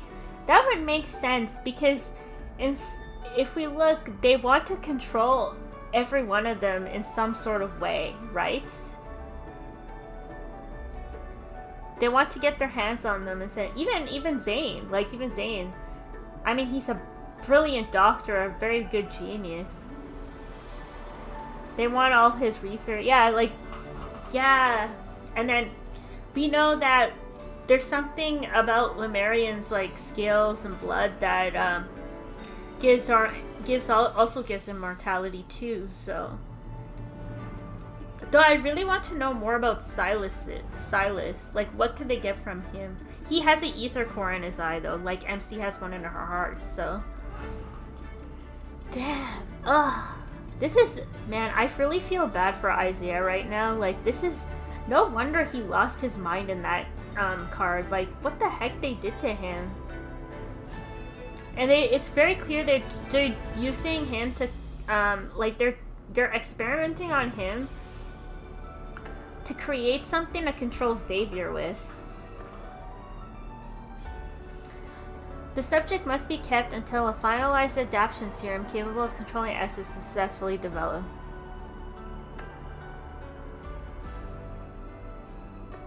The trial subject has discovered the Planet Transportation Initiative and refused to cooperate with the trials. Worse containment measures will be implemented. Dialogue recording. The Planet Transportation Initiative, Soren. You were never trying to help me. Calm down. Since our backtracking began, surely you understand that no one can help us. There are only choices to make. Xavier clings to his useless principles and runs in place. But you dared to choose a path with an end in sight. I need data. You crave superiority. We can get what we want. You bastard, you've been experimenting on my noble body to develop drugs to control him. He is the key and the most unstable variable. Emotion and duty are too fragile against the weight of time. I must possess the means to ensure his cooperation. From the very beginning, you only saw me as a substitute. Aww. Poor Isaiah. Sylus doesn't die. It takes a lot to remember the beat. Yes. Oh. One thing I have noticed that all their evals are so unique. All their evils are so unique.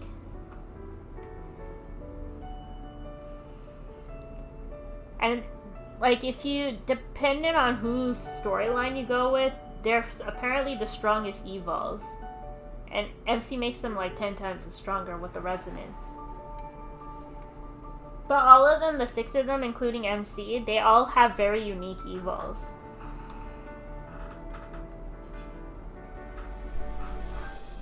Interesting. So there's, so Sylus, that's true. Sylus is also unkillable too.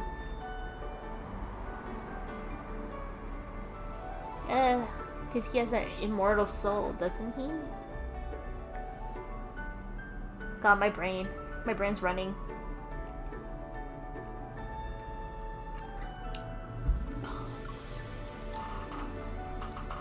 Yeah. Well, it does probably go back to their evils, but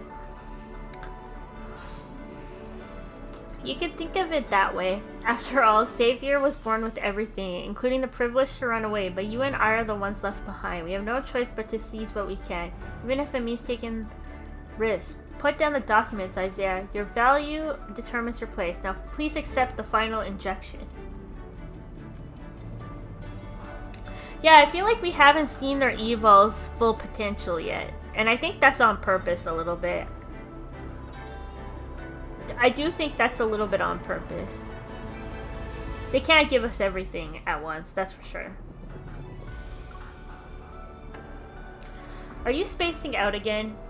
Jeremiah walks in and sets a warm meal on the small table. The clatter is deliberately loud, an attempt to drag Isaiah's attention back to the present. It's been over 2 weeks since Xavier rescued him, yet Isaiah still drifts into those daydreams from time to time. Oh, so this is during our tour yesterday then. Beneath the loose hospital gown, the wrist peeking out. No. This could be during feverish attempts as well. Because they rescued him because he's wearing the hospital gown. So I'm guessing this one is after feverish attempts. That from then. God, of course they put a freaking big ass lore in a freaking limited solo card. Beneath the loose hospital gown, the wrist peeking out still bear fading ligature marks and bruises from needles. The slightest sound makes him go rigid. His unfocused pupils contract before dilating again. It's no different now. Isaiah flinches subconsciously, his eyes darting warily from the food to Jeremiah's hands. No weapon, no syringe. There's just a large bouquet of fresh flowers clutched against his chest. Man, I really feel so bad. Like, what the heck? That's so cruel. He does. Oh my god. Every time I read this part, I feel so bad for him. I call him a brat lovingly. Man, I can see why Xavier had to save him. Like, I can see it. I can see why. Because he probably also felt bad. We'll save Isaiah. When they saved Isaiah from the hospital.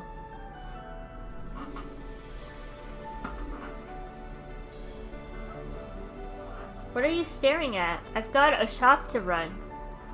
Oh wait, what are you staring at? Jeremiah responds with an unapologetic glare. I've got a shop to run. Dropping off your food and delivering flowers to a client nearby is killing 2 birds with 1 stone. Xavier sent you? Isaiah's voice comes out dry and rough because of disuse. Soren's final words echo in his ears like a recurring nightmare. He's disoriented, struggling to reconnect with reality. Wow, this Soren is so much more eviler than I thought. Like, seeing him in a branch story, and then, like, holy shit, he's so freaking evil. Yeah, no, I don't think he hated Isaiah. I think it's all in Isaiah's head, right? It's just that I think Xavier felt bad that Isaiah was getting experimented on for him. Like, I think he has some sort of clue that it was because of him. Because Xavier doesn't want anyone to get harmed because of him.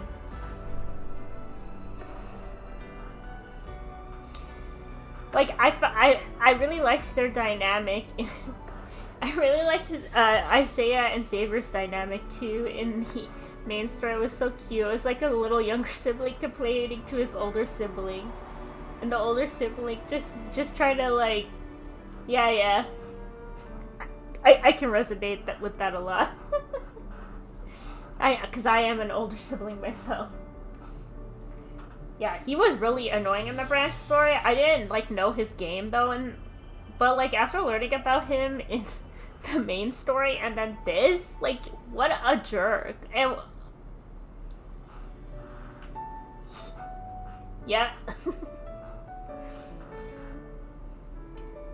Like, Soren can go jump off a cliff for all I care. You don't have to do this.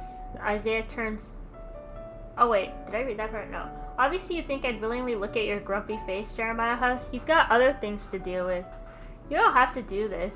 Isaiah turns away, his tone deliberately distant. A curly-haired commoner suddenly acting charitable. If you want something from me, just say it. Ugh, and their dynamic. Chef's kiss. Their arguing is just chef's kiss. Stop spouting nonsense. Jeremiah's movements are brisk and efficient as he raises the folding bed's backrest and swings the meal tray in front of Isaiah. Eat, otherwise I'll hold your nose and pour it down your throat. Pick. The utensils is shoved into Isaiah's hands. He doesn't touch the food. Irritated, he jabs at a stubborn piece of broccoli until it rolls to the edge of the container. He scoffs.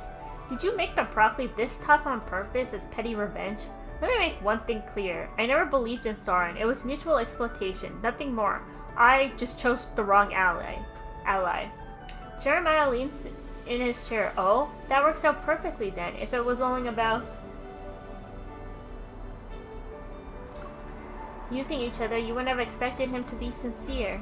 Isaiah lets out a humorless laugh, refusing to lose. He pushes himself up against the bed. Sincere? Does anyone in the backtracks even know what that means? Weren't we just in it for ourselves from the start?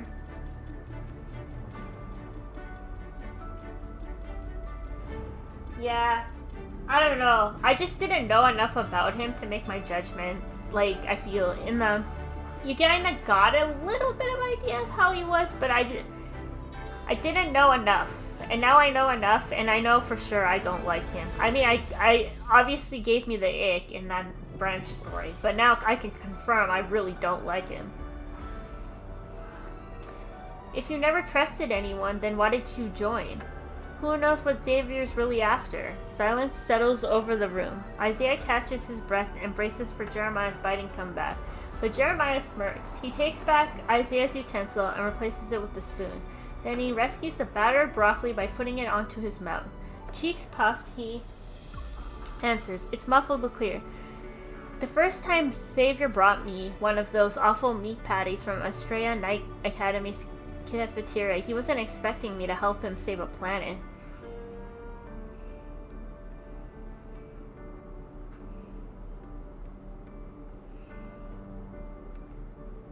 Oh yeah, that is true. I mean, our biggest villain and enemy, Carter. Or just thinking about all the Carter memes now.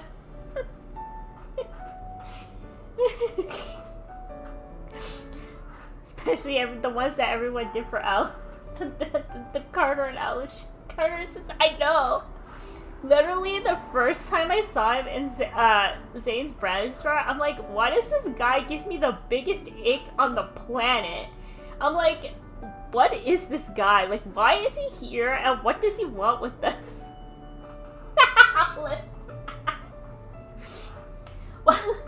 Why is he here? And can you go away? Like, I don't want to even hear you speak.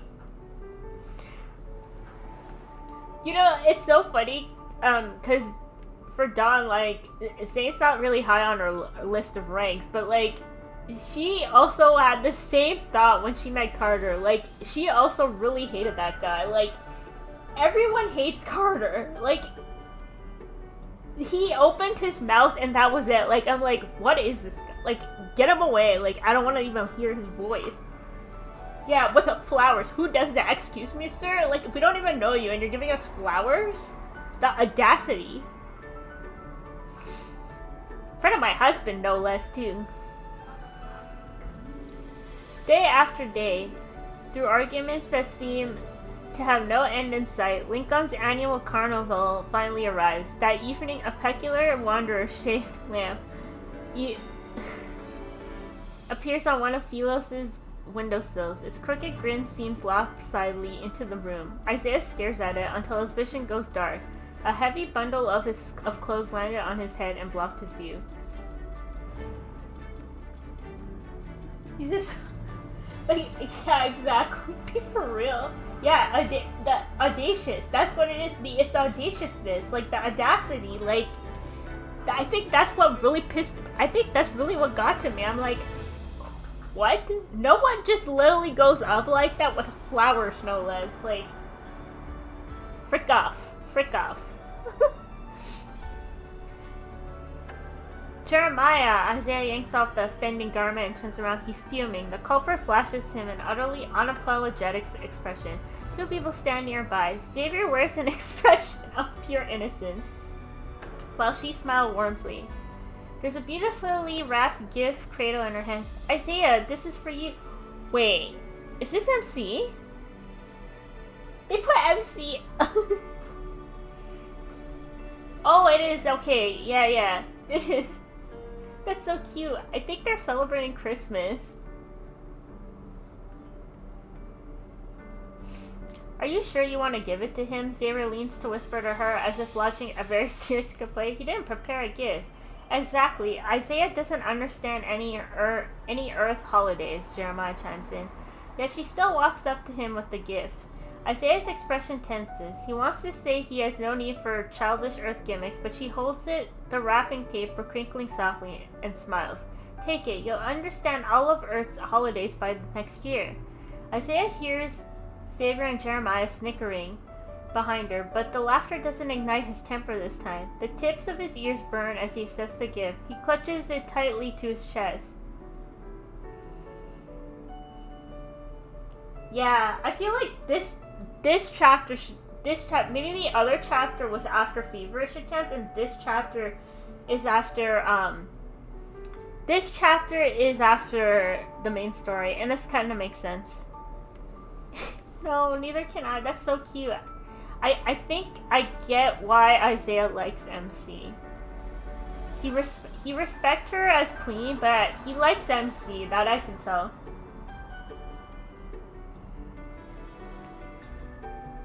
Because I think he feels a little accepted by MC. He feels like MC kind of understands him, I think.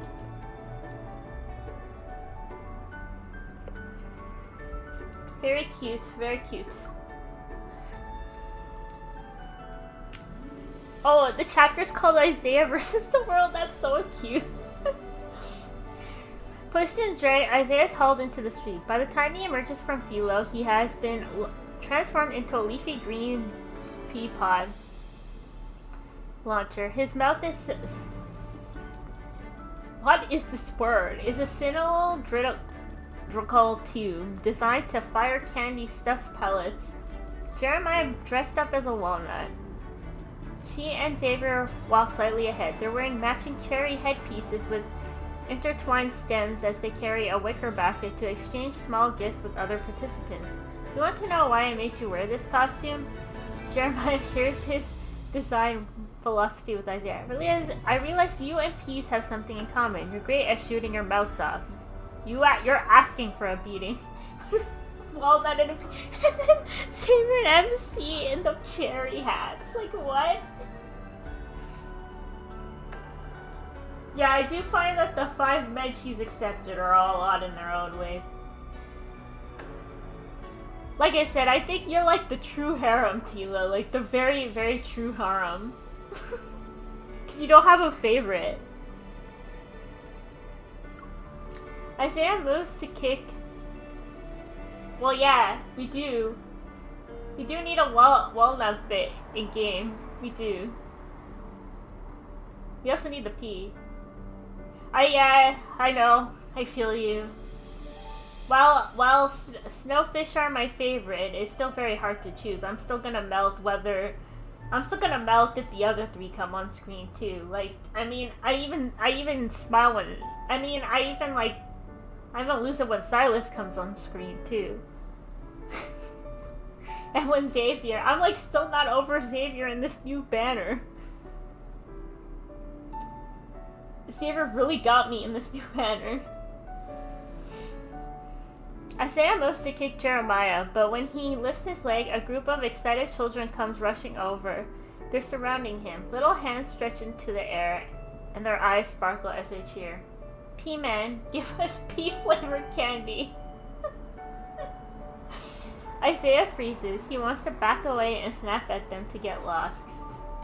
When he glances behind him and sees Jeremiah, Xavier, and are smiling, playing along. However, the words die in his throat. He swallows them with every bit of irritation he has. He spits 2 candy balls from his launcher. There, now leave. The children's cheers grow even louder as they scatter like they just claimed treasure. Yeah, he he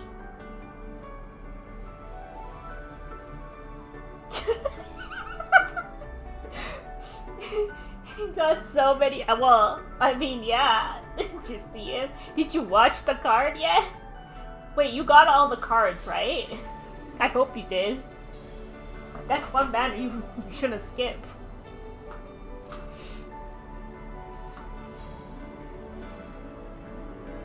Give us one candy. There's oh yeah, candy. What was the candy? Pea flavored candy.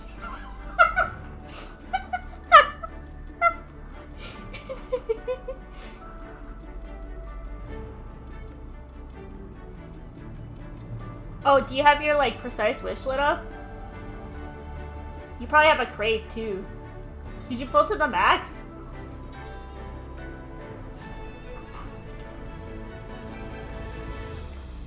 I got all the R1s, by the way, and that's it. Next banner, someone needs to freaking like put a lock on me or something because I don't want to pull past 275. God, Info, why you have to put those freaking marks behind the R1s? Jeremiah and Isaiah carry a large cloth sack between them and collect the small gifts passerby offer in return. Whenever someone approaches with goodwill, the stiff no thank you forming in Isaiah's throat never escapes. It's stuffed back down by whatever trinket gets pressed into his hands. Colorful candy, knitted coasters, homemade cookies, a bright jumbled mess piles up at the bottom of the bag. I hope you have a fun carnival experience. The gift givers reveal bright smiles before they melt back into the crowd. Everything in the sack is light, yet Isaiah's arms feel heavy. Resting on a roadside bench, he fishes out an unremarkable piece of fruit candy. Its wrapper almost cheap looking. Slowly he peels it open to reveal the translucent orange drop inside. Okay, so you got Raph after making Xavier precise, then you got Xavier, then you precise Zayne and got Caleb, so yeah. Okay, so you got the crate. Ah, I see. Oh, so do you pull to the max too to get all the outfits? I don't know if you mentioned if you do that or not. You know, that's not what happened to me. Okay, you do. I figured you do. I put Xavier as the precise wish and he came, and then I put Zayne as the precise wish and he came. Like, yeah, I figured you did. You know, it really sucks though when your precise wish comes first. Because I want to guarantee that I would have, because I think about it now, if I didn't, no they didn't. Oh my god, let me tell you. Okay, I will be glad that I didn't lose a 50-50, but both R1ing Caleb and Sylus took me both to hard pity. That was so annoying. Freaking extra pulls that I didn't.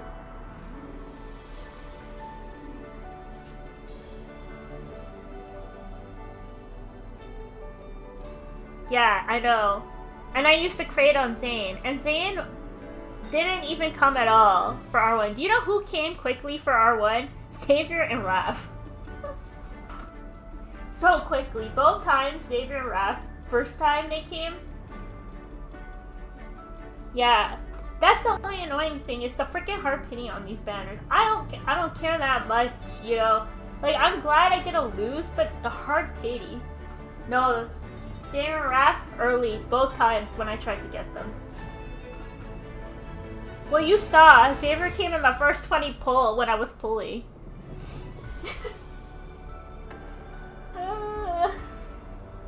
They do this to me. But yeah, my only sad thing is when I put Xavier as the precise wish, he came first, and then Zayne as the precise wish, and then he came first.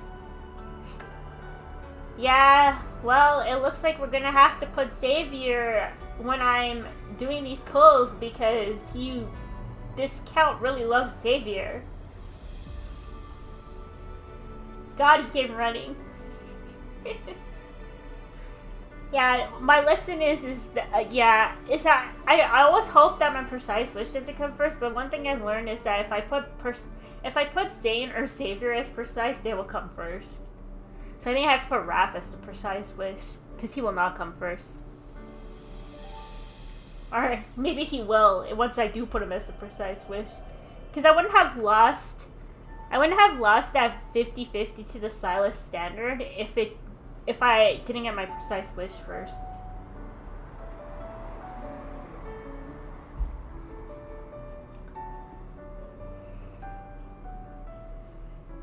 Whatever, next banner, I'm not pulling past the max. If I get a R1 Zayne, I'll be happy, but before the max, I'll be happy. But if I can R1 Zayne and Ref before pulling to the max, then I'm happy, but not pulling past the max, because it's just been getting too much.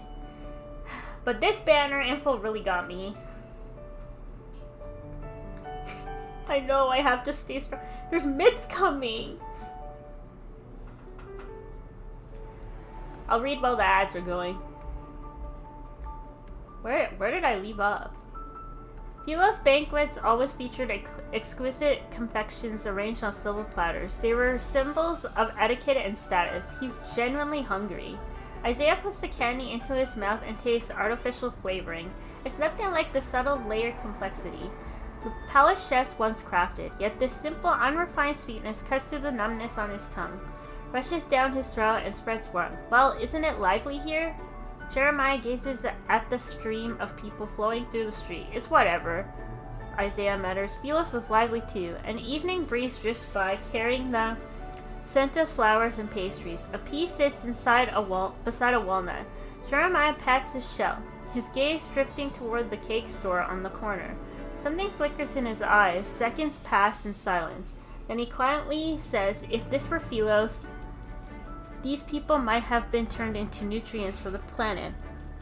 Festival lights strung along both sides of the long street flicker to life with a soft pop. They blaze against the approaching dark.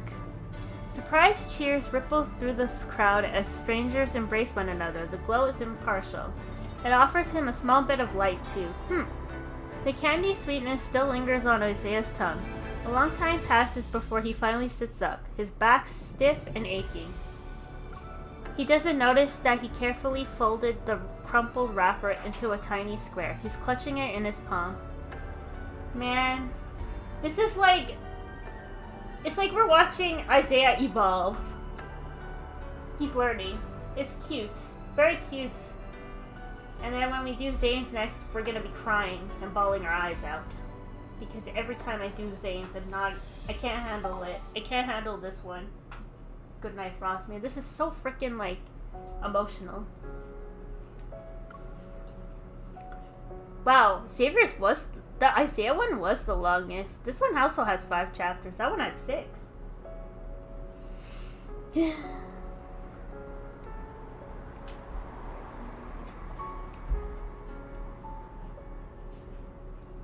Chapter 1 news. That Isaiah one was good though. Really good. Very feel good one. Okay, I'll try to stay strong. Someone locked by a count or something. When I'm pulling. Oh my god, I have to tell you about my exclusive tutorial rerun pulls. I bet you don't have to pull for that because you probably already have it. We'll react to the trailer after this one. Because I'm gonna need Zayne to make me feel better.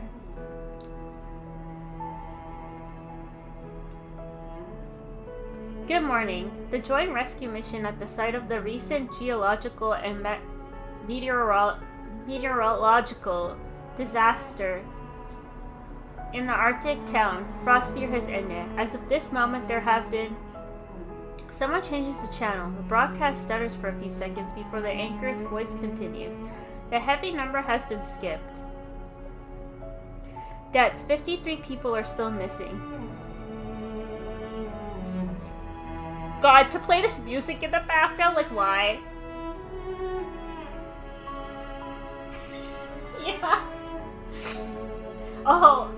Yeah, because there was ads. Okay, so I was just saying, someone like locked me from like pulling past 275 the next multi, but I did pull for Zayne's exclusive tutorial. I'm gonna watch the trailer after we finish this because I'm gonna need Zayne to make me feel better.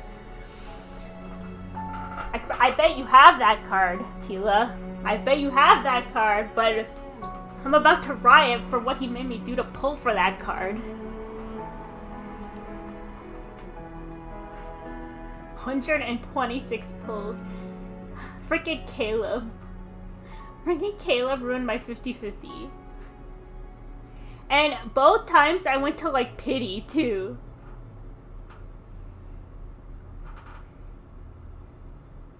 Yeah, 126 pulls to get exclusive tutorial.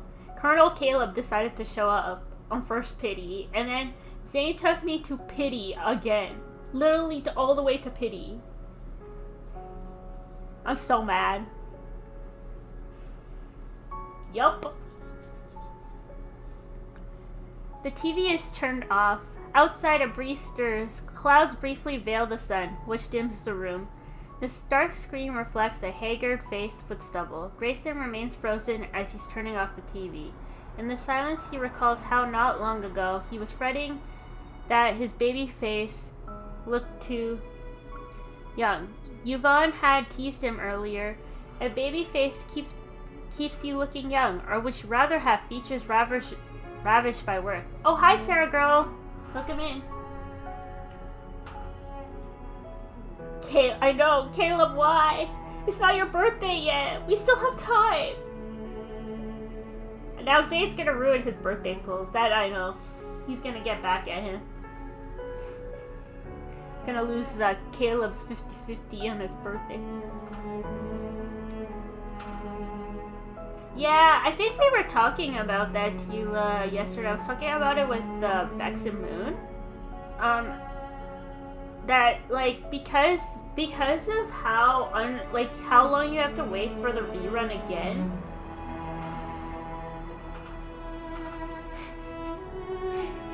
They do it to each other all the time. But we were talking, and we were thinking that because if Info did this for their other game, they can't add them to the standard pool because in their thing it states it will not be added to any standard pool banner, so that's why they can't put it in it. But we're thinking that maybe there's a chance they might create a rerun pool because of how long you have to wait for these reruns. And it's kind of unfair for newer players, right? Because if you want to get that rerun card, you have to get it now. Yeah, it's a legal thing. Oh, thank you for the 5 stream streaks, Sarah. Thank you. Yeah, it's a legal thing. So, I know that their other game, they created a rerun pull banner, so maybe they potentially could do that because of how long you're gonna have to wait for the reruns again, right? Like, for the fact is, some of us have missed those first limited myth reruns already, so that I'm assuming that they would potentially be looking to create something like that because it's kind of unfair that if you have to pull on a rerun, you have to do it now when it comes out.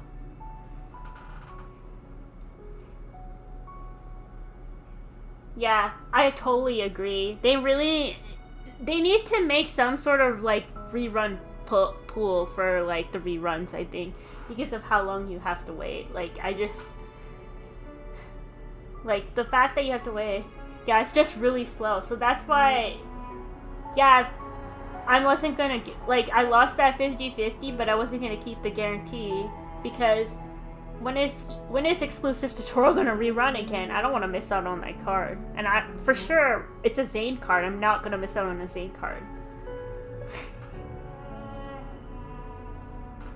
When he steps outside, the wind carries the clouds, and sunlight grows bright once more. Having missed the morning rush hour, the subway station is almost empty. Grayson has just taken a seat when a jarring electronic voice blares through the quiet car. A once-in-a-millennium event, folks. The Arctic magnetic field anomaly triggered a glacial canyon collapse and an extreme cold downdraft. The true culprit behind Frostmir's disaster. The sound cuts off abruptly. He glances over. At the far end of the bench, a passenger fumbles to turn down their phone speaker volume. Grayson inadvertently catches a glimpse of their screen. There's a news headline in glaring red. It's impossible to ignore. Only when the subway reaches his stop does he realize he's been holding his breath the entire time.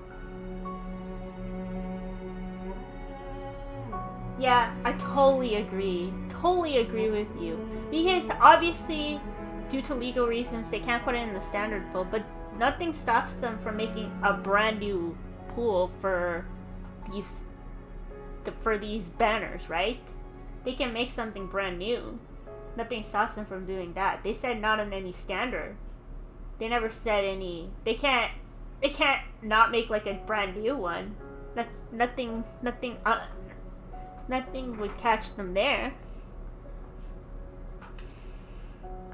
Oxo Hospital is as busy as ever. When Grayson gets off the elevator, he spots Yvonne striding briskly down the corridor. They exchange a hurried glance in passing, and a conversation from the elevator resurfaces in his memory.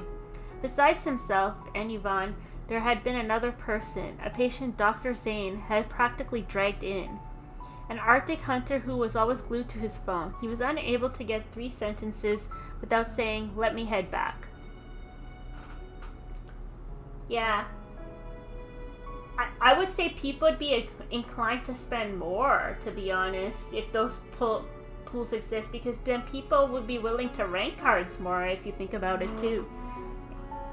Because then they know that those like that they can pull them more frequent, they're gonna be more inclined to spend and rank the cards. Like, that's another thing to look at.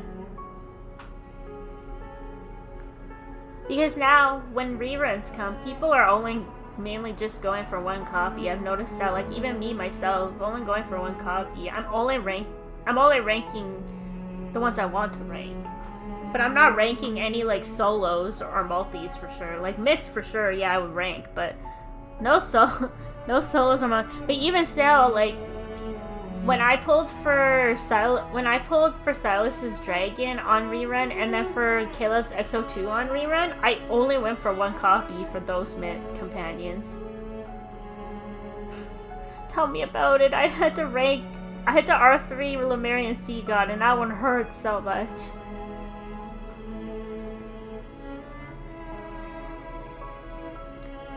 Yeah, like when I pulled for Dragon Sylus, I only pulled to 130 because I knew his Silverwing Fiend was coming. So I R3'd his new one, not that one.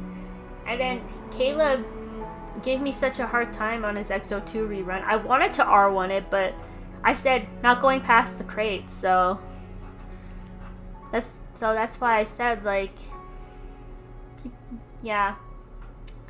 Well, because I knew I was going to R3 Caleb's new myth. It was the same thing. If their new myth is not that far away, then I'm not going to rank their old one. I think the only one I would ever rank is probably Zayne's old myth. But that's pretty much it.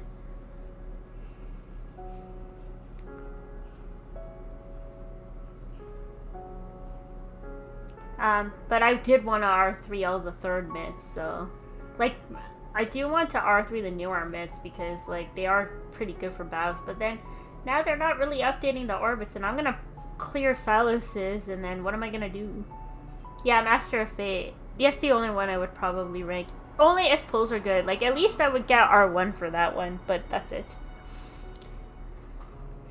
Still mad I only have one card. At some point, the TV in the waiting area was switched to the news channel. Despite the surrounding noise and his best efforts to avoid it, fragments of the broadcast still pierce through the clamor and burrow into his mind. Due to the anomalous magnetic fluctuations in the Arctic, the destabilized ice sheet triggering a chain reaction, the affected area experienced a flash flood at approximately 2 o'clock p.m. that day. It was followed by extreme temperatures plunging to negative 50 degrees Celsius. Grayson, you're back from the Arctic? A colleague from A neighboring division passes by, spots him. A flicker of surprise crosses their face before they can continue. A patient's family member cuts in. Is he? With 5 hairs? With the 5 hairs, technically. I don't have their wolf cuts though. I'm kinda mad about that. I really want their Catch-22 fits. Excuse me, doctor. Why aren't there any appointments available with Dr. Zayne? When is he coming back to work? Oh yeah, cause his Master of Fate. He has different hair in that one. He has that ponytail. Yeah, he does have 5. That is one I will splurge on. I will splurge on that. I will R1 all of them because those fits look amazing. Like, amazing. And I'm sad I missed that banner. I should have just joined this game from the beginning. I don't know why I was being dumb.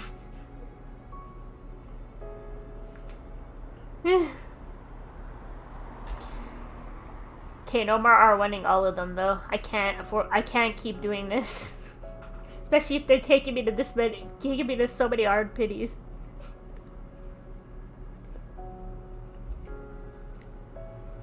I was trying to be smart, but I should have known that eventually this game was gonna get me. Grayson looks so, excuse me, doctor, why aren't there any appointments available with Dr. Zayne? When is he coming back to work? Grayson looks away. He hasn't changed into his white coat yet, which spares himself from the barrage of questions. His colleague stays behind, scratching their head awkwardly as they explain, Dr. Zayne is on a business trip. I'm not sure exactly when he'll return. Grayson crosses the waiting area and retreats to his own office. Grayson has just returned to Lincoln City from the Frostmere rescue mission. His phone, the TV, the internet, news alerts are everywhere. They're relentlessly updating coverage of the Arctic disaster from several days ago. He turns on his computer and takes a deep breath. He recalls how Zayne always remained composed in the face of such incidents. He wants to suppress the weight pressing down on his chest and the fear. He logs into the system and pulls up the files. As a member of the medical support team during the rescue operation, he must now confront the heaviest chapter of this nightmare, writing death reports for the victims and the rescue workers who never made it back. Man, I just want to hug Grayson. I feel so bad for Grayson in this one. Among the many tourist towns scattered across the Arctic, Frostmere can only be classified as ordinary. Situated at the end of a glacial canyon, the town has a small population in the eyes of discerning travelers. Its scenery is nothing remarkable. It's typically a backup choice for those who fail to secure reservations for the popular resorts in Snowcrest. Its redeeming feature lies 20 kilometers away. A glacial lake nestled in the lower part of the canyon. It's like a cold mirror the gods cast down to reflect the world.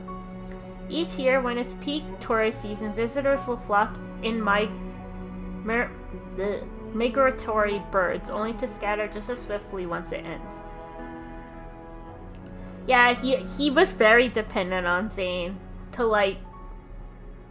to be that rock for him, and now he doesn't have that. He has to be that now. He has to take kind of Zayne's place in this case. With the new year approaching, this year's holiday preparations carry an unusual weight. According to monitoring results from Arctic Hunters Association, the magnetic field in the region has been displaying anomalies. So as far as safety precaution, the townspeople will be evacuated.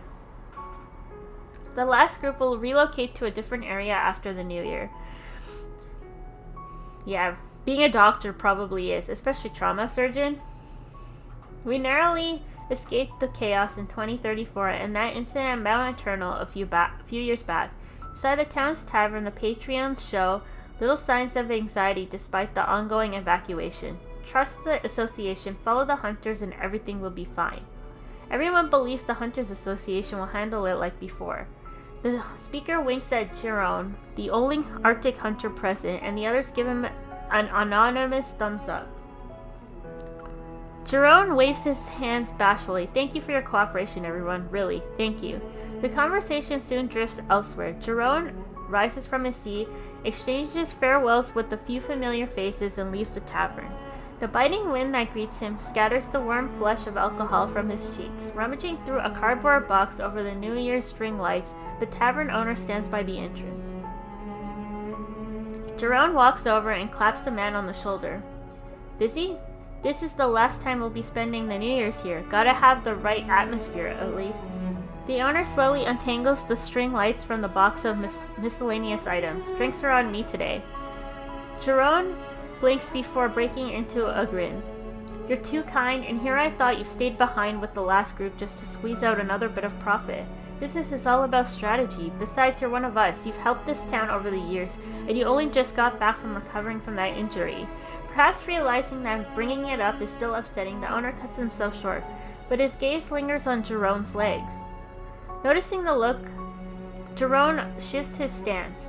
The new prosthetic bone in his leg works well. Its power is even better than before, actually. Shrugging, he takes the string of lights and helps hang it along the door frame. It comes with being a hunter. Avoiding a few bumps and scrapes is impossible. The magnetic field has been unstable lately, and the weather's been changing. Some tourists who came through mentioned they found something in the glacier, the remains of some massive ancient creature. We've already issued a notice. That area is still under investigation. Don't worry. If anything serious comes up, the association will step in. And you'll be the first in line, Jerome, the owner teases before continuing. People are just speculating. They think it might be connected to the recent fluctuations in the Deepspace tunnel. He pauses as if recalling something over a decade ago. Back in 34, there was something similar. They said they found signs of ancient activity in the glacier.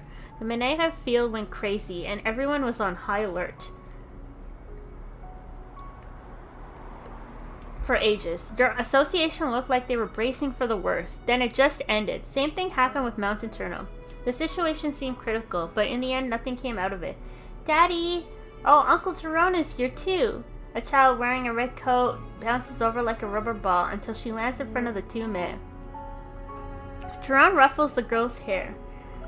We haven't seen each other in ages, huh? I've been downgraded. The child's eyes dart mischievously as she launches a preemptive strike.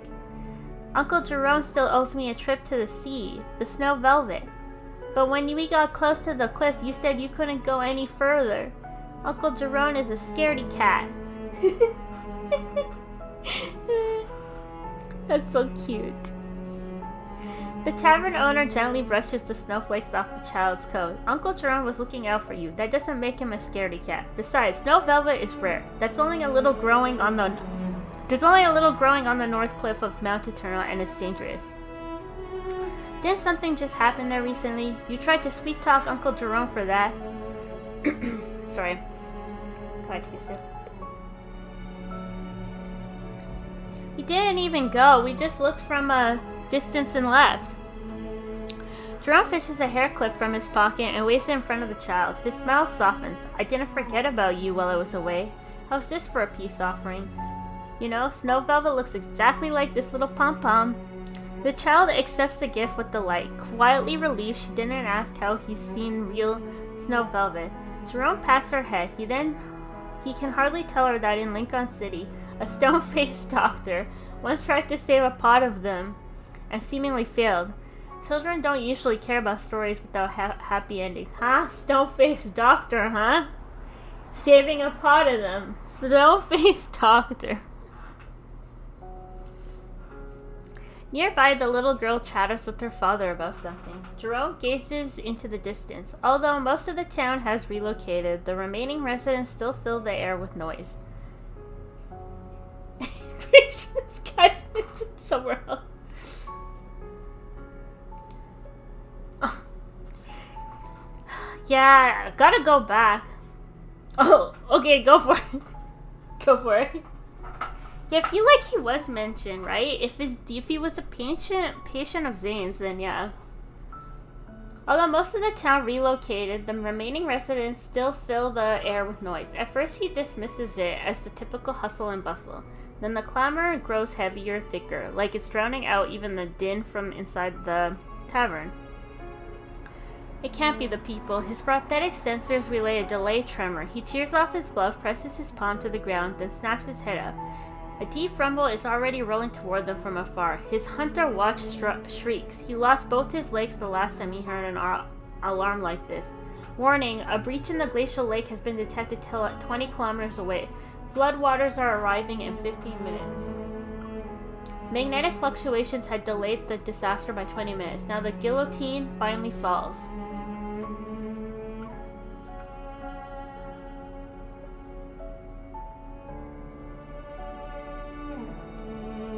Oh, right!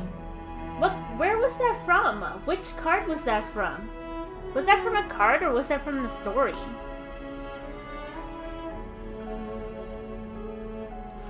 I do remember that.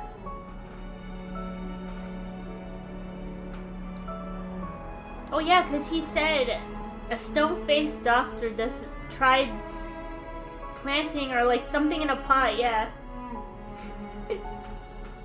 We'll have to figure out from where that's from. That was no coincidence. Like a dream shattering without warning, panic seeps through the air. Amid the overlapping screams and blaring alarms, the girl barely grasped what's happening before she swept into her father's arms. Thus, there was a guy in a wheelchair who was a hunter that Grayson and Zayne forced to sit back. So was it this guy because he lost both his legs, right? He's wearing prosthetics.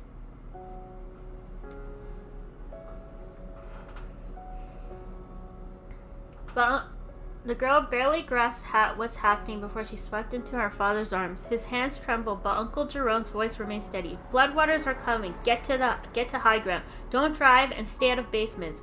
Her father carries her, and they're swept along by the tide of bodies. She cranes her neck and strains to look at where Uncle Jerome stood. That familiar figure is moving against the crowd. The Arctic wind, laced with stinging snow, carries his frantic shouts. Everyone, stay calm.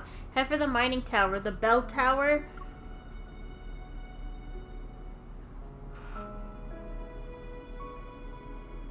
Maybe I need to fight it, but I'm gonna go crazy.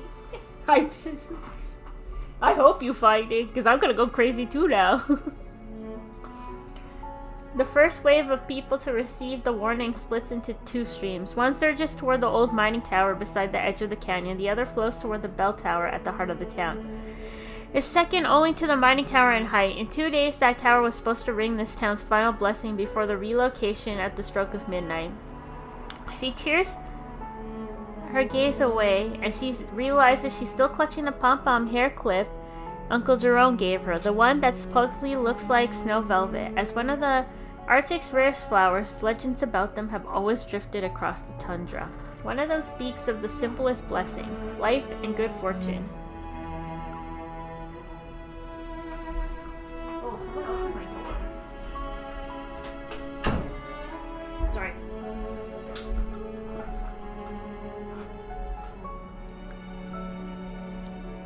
Don't worry, Daddy, she says as she clumsily pats her father's pale cheek. The snow velvet will bless us.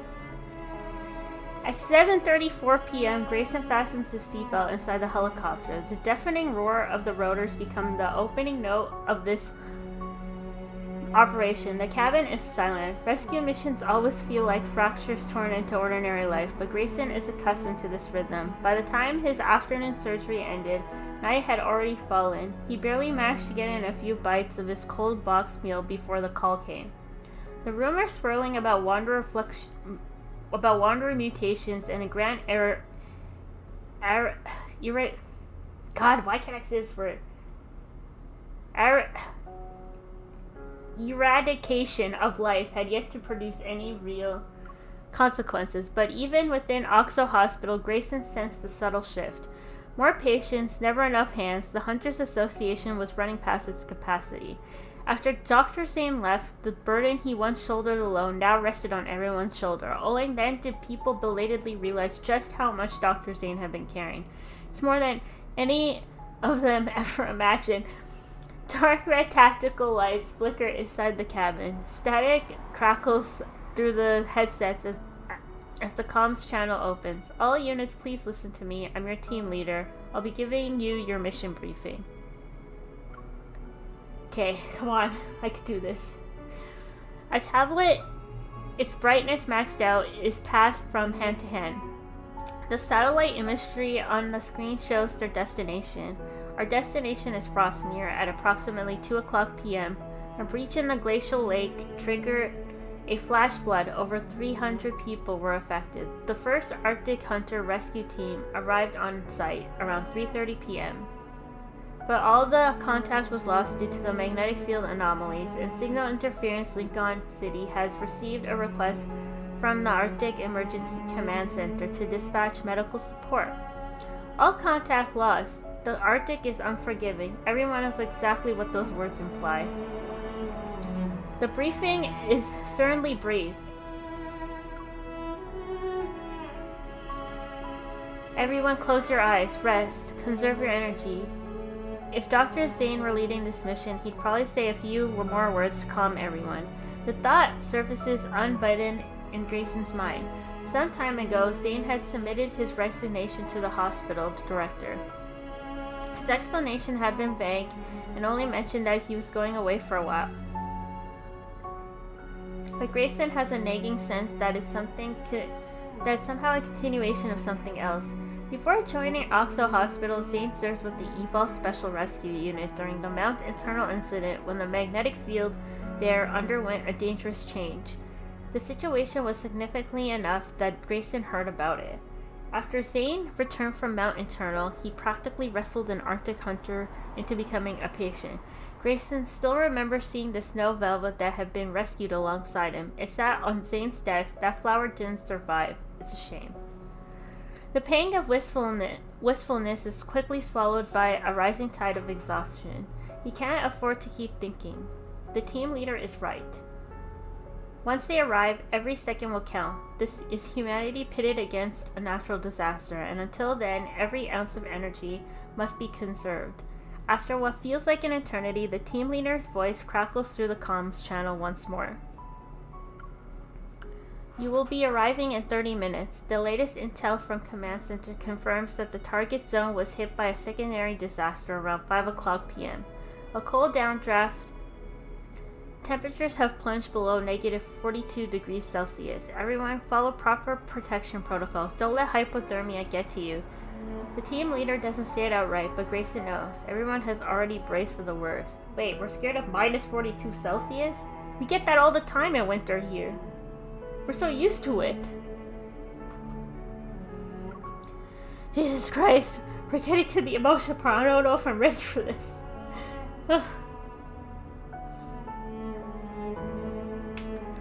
Sorry, I gotta take a sip of my drink.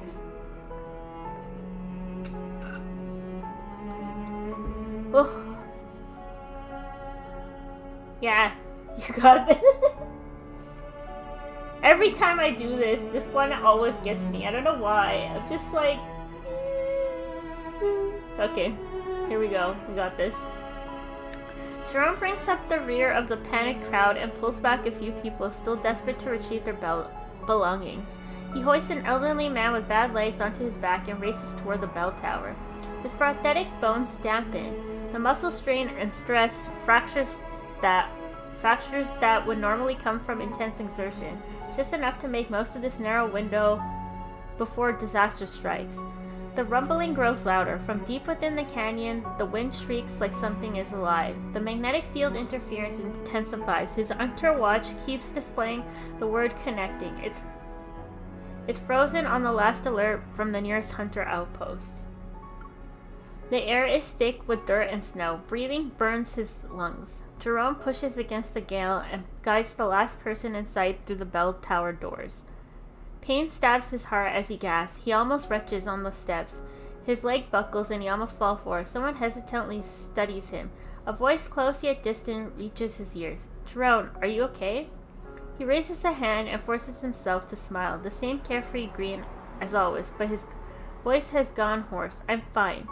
The bell tower is packed. What was once the heart of the town's blessing is now crowned with terror. Jerome sits on the steps, a dull ache radiating from where his prosthetic bones meet flesh. He's a hunter. He should always be first in line, but now he remembers that he too is only human. Jerome, are we supposed to wait here? Will anyone come? A trembling voice reaches him. He gulps, clearing his throat. The nearest hunter outpost is only 70 kilometers away. They'll be here soon, don't worry. Drone has seen his share of injuries. His legs were replaced with prosthetic bones. A cryozena was implanted in his heart. The association had initially decided against adding him to the emergency operations standby roster. Yet here he is, exactly where he's needed the most. The floodwaters are coming. Everyone spread out. Don't crowd together. Find the iron pillars. Anchor yourselves. Under Jerome's directions, people latch themselves to the bell tower's railings. They grab one another's hands or lock arms to stay steady. They find anchor points to brace against the coming impact. Jerome remains at the outermost edge of the crowd where the ground is at its lowest. The earth begins to tremble. Somewhere in the crowd, a child wail rises, which is amplified many towers over by the bell tower's acoustics. Jerome thinks of the tavern owner and his daughter who had parted ways with him earlier. He wonders if they made it. Everyone breathe in and hold on. His roar dissolves into deafening impact of wind and metal-like lighthouses' final warning. Before the tsunami strikes, the floodwaters slam into the bell tower. Thankfully, every structure is built to endure trial after trial in the Arctic. Water sprays upward and freezes into shards of ice.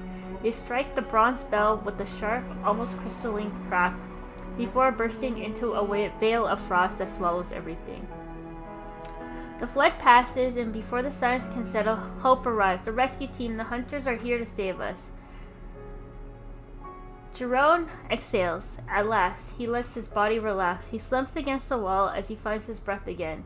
Sunlight breaks through the clouds and refracts off the ice and snow. There's a rainbow. It's like the day he was discharged from Oxo after being practically kidnapped to Lincoln City by that stone-faced doctor. Zayne, you have to stop being stone-faced to everyone. Everyone stay calm. The situation is still unstable. Maintain order and let the elderly and children evacuate first. His voice is ragged, and he pauses. I'll stay until everyone's gone. Last chapter. Many days have passed since then. The death toll across Frostmere and the surrounding area is staggering. Night has fallen when Grayson opens the final document, post-mortem examination and death certificate.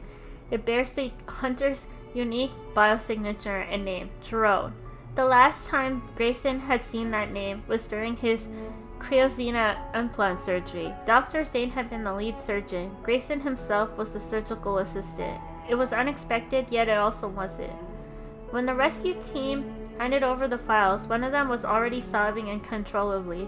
A calmer teammate removed his protective helmet and spoke in a low voice. The last hunter on the bell tower had grasped the dangling ladder when a sudden downdraft tore the ropes. The helicopter lurched like a scrap of paper caught in the gale. They fought desperately to reel in the ladder, but in the end they couldn't grab the hands that had already let go. His energy was spent. Grayson fills in each blank field one by one. He's methodical and precise. The condition upon discovery, description of clothing, external examination, injury documentation, inferred cause of death, the determined cause of death. Unlike the others, Jerome's previously implanted Type A kerosene continued to function. Even in the extreme cold, it provided support to his heart and drove it to pump at a high frequency. I give up, it's too much to go through. I'll find it when I go through. Well, you probably do have a lot of content. This kept thermoregulatory center active when it should have shut down from hypothermia, yet it simultaneously accelerated his body's heat loss to twice the normal rate. Jesus Christ. So, like, the thing that saved him made him suffer. Like, I'm already getting tears. This was fate as its cruelest. While others succumbed to cold and drifted into a warm delirium of hypothermic dreams,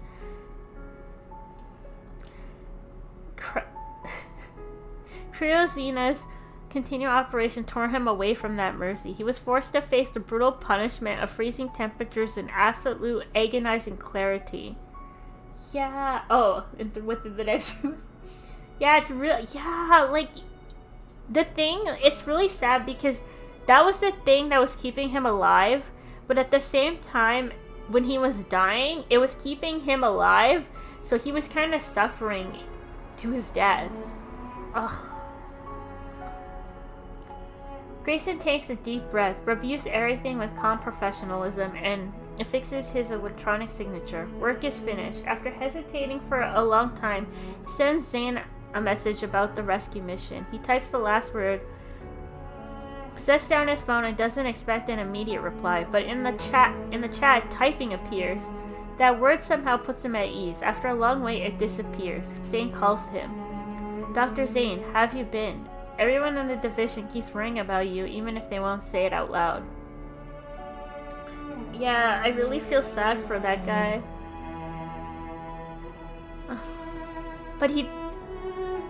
But the way he saved, like, all those people, like, what a hero. Dr. Zayne, how have you been? Everyone in the division keeps worrying about you, even if they won't say it out loud. Oh, I think it's this part. Okay, 5 more pages, good god.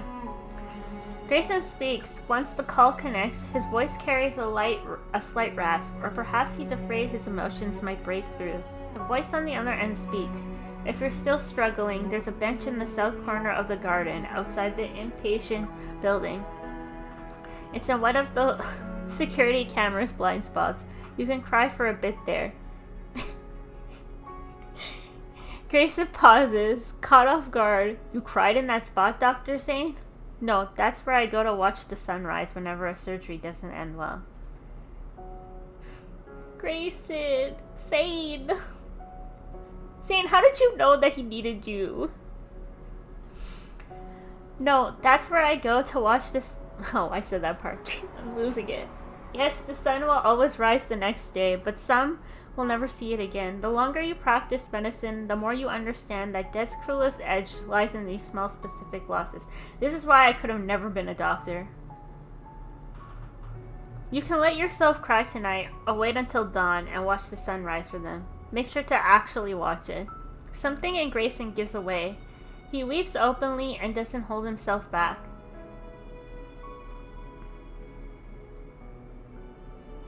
Yeah. Oh my god, yeah, because Zayne never shares his pain with everyone. He shoulders a lot of the burden and pain on his own. So obviously it makes sense he has a secret. Obviously it makes sense that he has a secret spot, but God, Grayson. This hurts. Girl, don't cry again. By the time the call ends, he realizes that he forgot to ask when Zayne would return to Oxford Hospital. On second thought, maybe it doesn't matter. Whether Zayne comes back or not, he still has to keep walking one step at a time. It's past midnight, yet the hospital building remains ablaze with light. Grayson shuts his office door and looks up at the TV in the waiting area, where the news cycles through updates from the disaster site. There's a miracle of life. A survivor with vital signs was discovered in the ruins of Frostmere. A girl, approximately 7 years old, was found wrapped in thick clothing by several deceased adults. They used their own bodies to shield her from the bitter cold and spared her from the initial onset of hypothermia. It allowed her to slip into a deep coma. At the time of discovery, she was in what medical professionals call a state of suspended animation. The footage cuts to the scene. Grayson exhales softly. Before he left the Arctic, the girl had already been stabilized. When they first detected her vital signs, she was still unconscious and cocooned in the victim's embrace. She clutched a pom-pom hair clip like a talisman. That's the little girl that calls him uncle. So,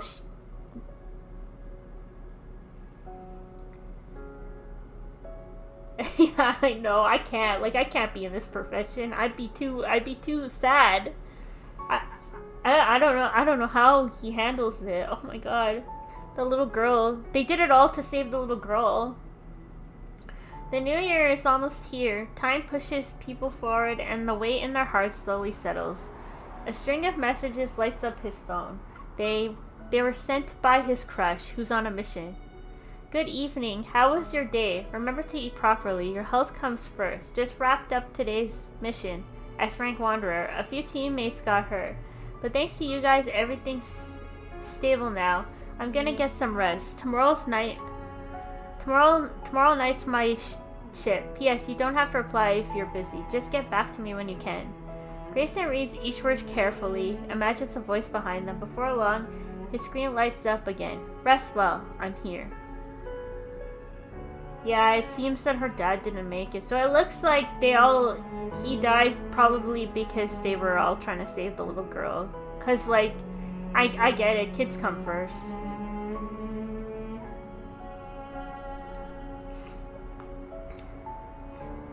You know, I sometimes think, what if Grayson's hunter crush is Simone? That was a little headcanon I have. Just my little headcanon that I have.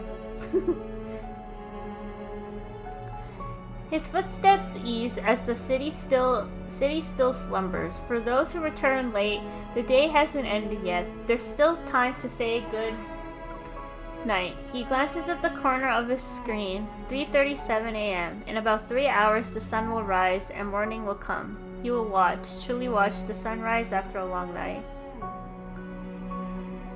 So it's like, so we kind of learn, I guess, the medical side of things.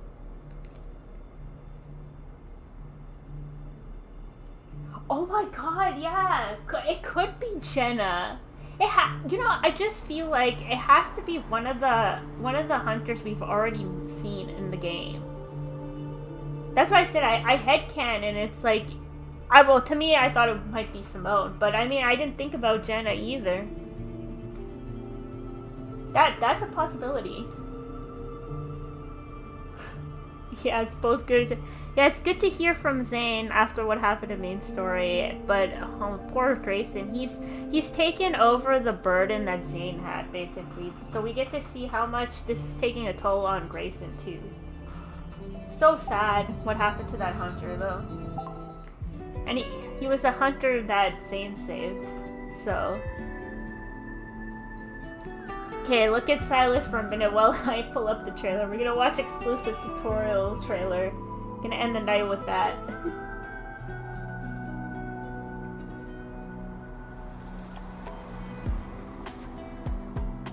Yeah, for Zayne and Xavier. Zayne and Xavier's, it's like a continuation after their main A sofa story. isn't as comfortable as a bed. Do you want to move to a cozier place? Him saying that after this baby bro gonna train myself. Girl, you just gotta go away. You gotta rip off the bandage, okay? Train yourself for what? Just go in and do it. Then you're gonna watch it on repeat all the time. And then you're gonna be like me, who's overanalyzing everything. Because that's what I'm doing. I'm freaking overanalyzing everything. Everything!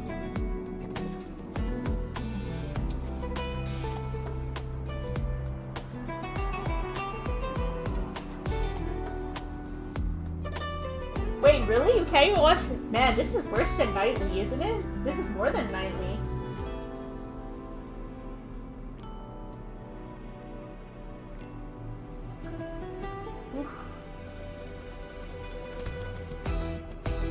A sofa isn't as comfortable as a bed. Okay, Sylus, you already said that. We don't need to say that again. Place?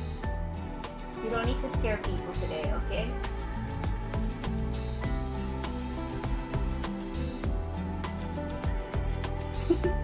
Yeah, the song from this banner is so good. They always cook with these BGMs.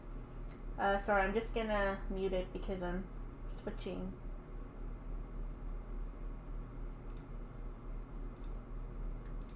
Okay, there we go. Okay, just gonna transition here. The feet. Okay. Are we ready? I'm finally gonna react to this trailer. Yeah, they did. But MC is still wearing, MC's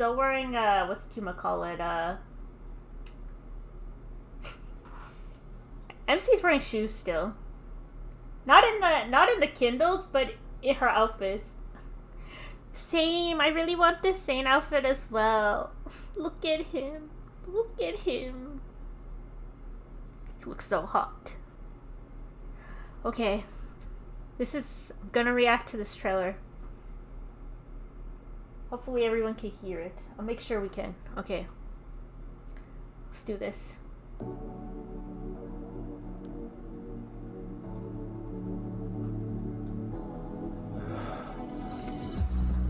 Using Q-Rest would be overkill. Oh, but I like this Q-Rest. Inappropriate. No, it's not. Wait, we get to poke him? I shouldn't have taught you so much. What is he teaching us? Talking about professionalism. Okay, Zayne, we were never professional to begin with. Too late. Oh, there's the smirk again. Let me show you. Show me what? Watch closely. I'm only going to do it once. Wait, are we in the Q-Rest now? Wait. Wait, he's teaching us how to play pool, but I already know how to play. But I would like to learn from Dr. Zayne.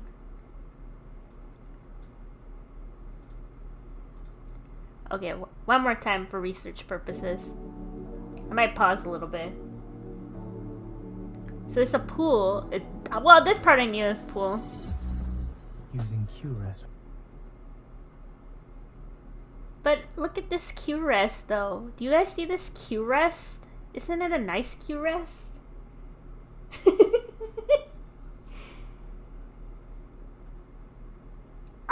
Too bad we can't see what angle MC is sitting at. Like, I imagine that,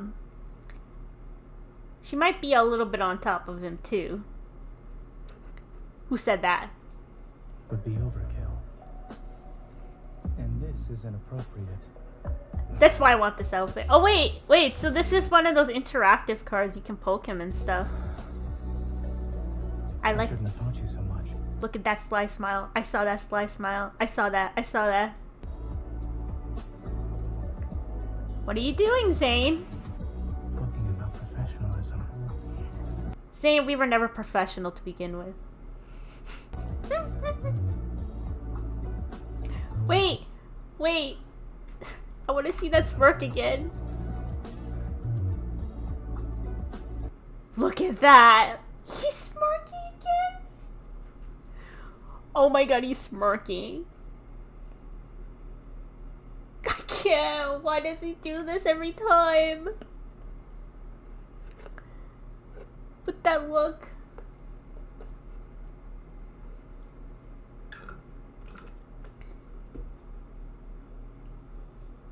Yeah, I think next is Rafayel's private trip. He's a bit too late. Look at that smile. Look at that sly smile. Let me show you. Show what? Watch closely. I'm only going to do it once. He used this as the Q-Rest. Well. Okay, good thing I got this card. This man is very sneaky, I'm telling you. I do really like the teacher. They always do this with Zayne's cards, that teacher-student dynamic. I too thoroughly enjoy that.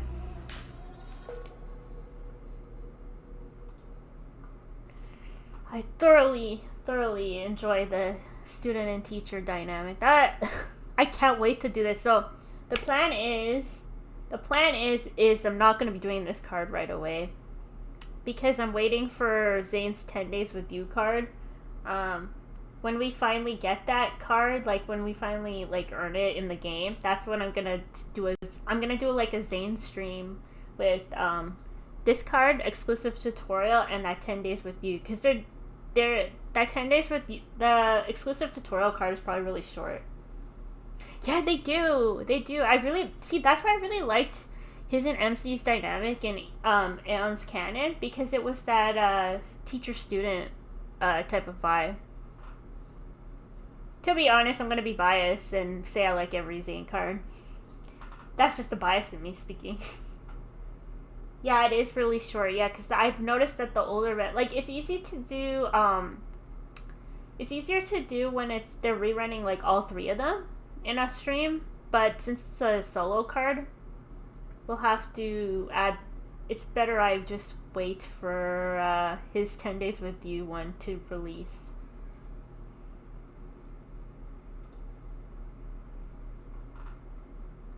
Yeah, so that's what I'm gonna do. I'm gonna wait for his 10 Days With You, and then I'm gonna schedule a Zayne stream, and then we'll do both of them. I think that's the plan. Cause I'm also excited for his 10 Days With You. He looks so good.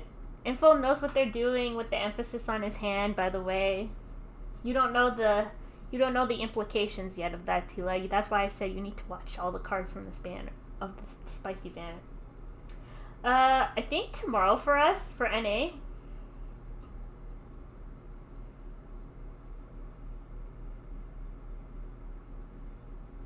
Yeah, they dropped the post. It's gonna come out tomorrow on the game. We can start logging in and earning the days. You'll get the card on May 20th.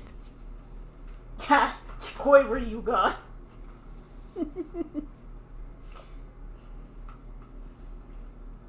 Oh shit, it's midnight. I have to go to bed soon because, well, I don't have to go to bed yet, but I should end stream soon.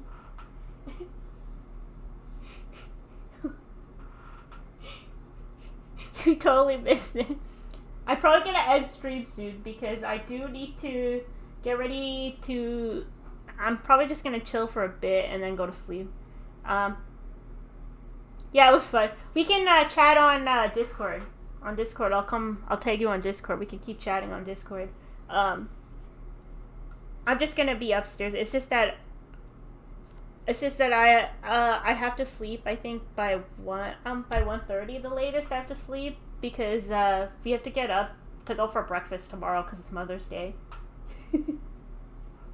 We can come. I'll come on Discord. We'll freak out on Discord. But I'll just end stream here. You're gonna sleep too. Well, I'll just come on like right after ending stream just to freak out about the card for a little bit. For like 5 minutes. Oh, thank you. Yeah, hope you have a good Mother's Day with your mom too tomorrow. If you're celebrating. Happy Mother's Day to anyone who is celebrating. Yeah, I'll send pictures in the food channel. Thanks for coming.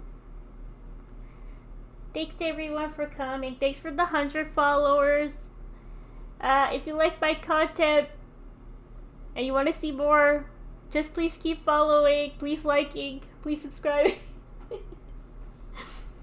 I'll see you guys on the next one. I think our next stream is going to be on Tuesday because can't stream on Sunday because of Mother's Day, but I think Tuesday, Dawn will be with me this time. We're doing the promise cards on Tuesday, so we're going to be streaming the promise cards. Yeah, 100 is a great number. Yeah, Tuesday we'll be streaming the promise cards, so we'll see you then. That'll be the next stream. I'll see you guys on the next one. Thank you for coming.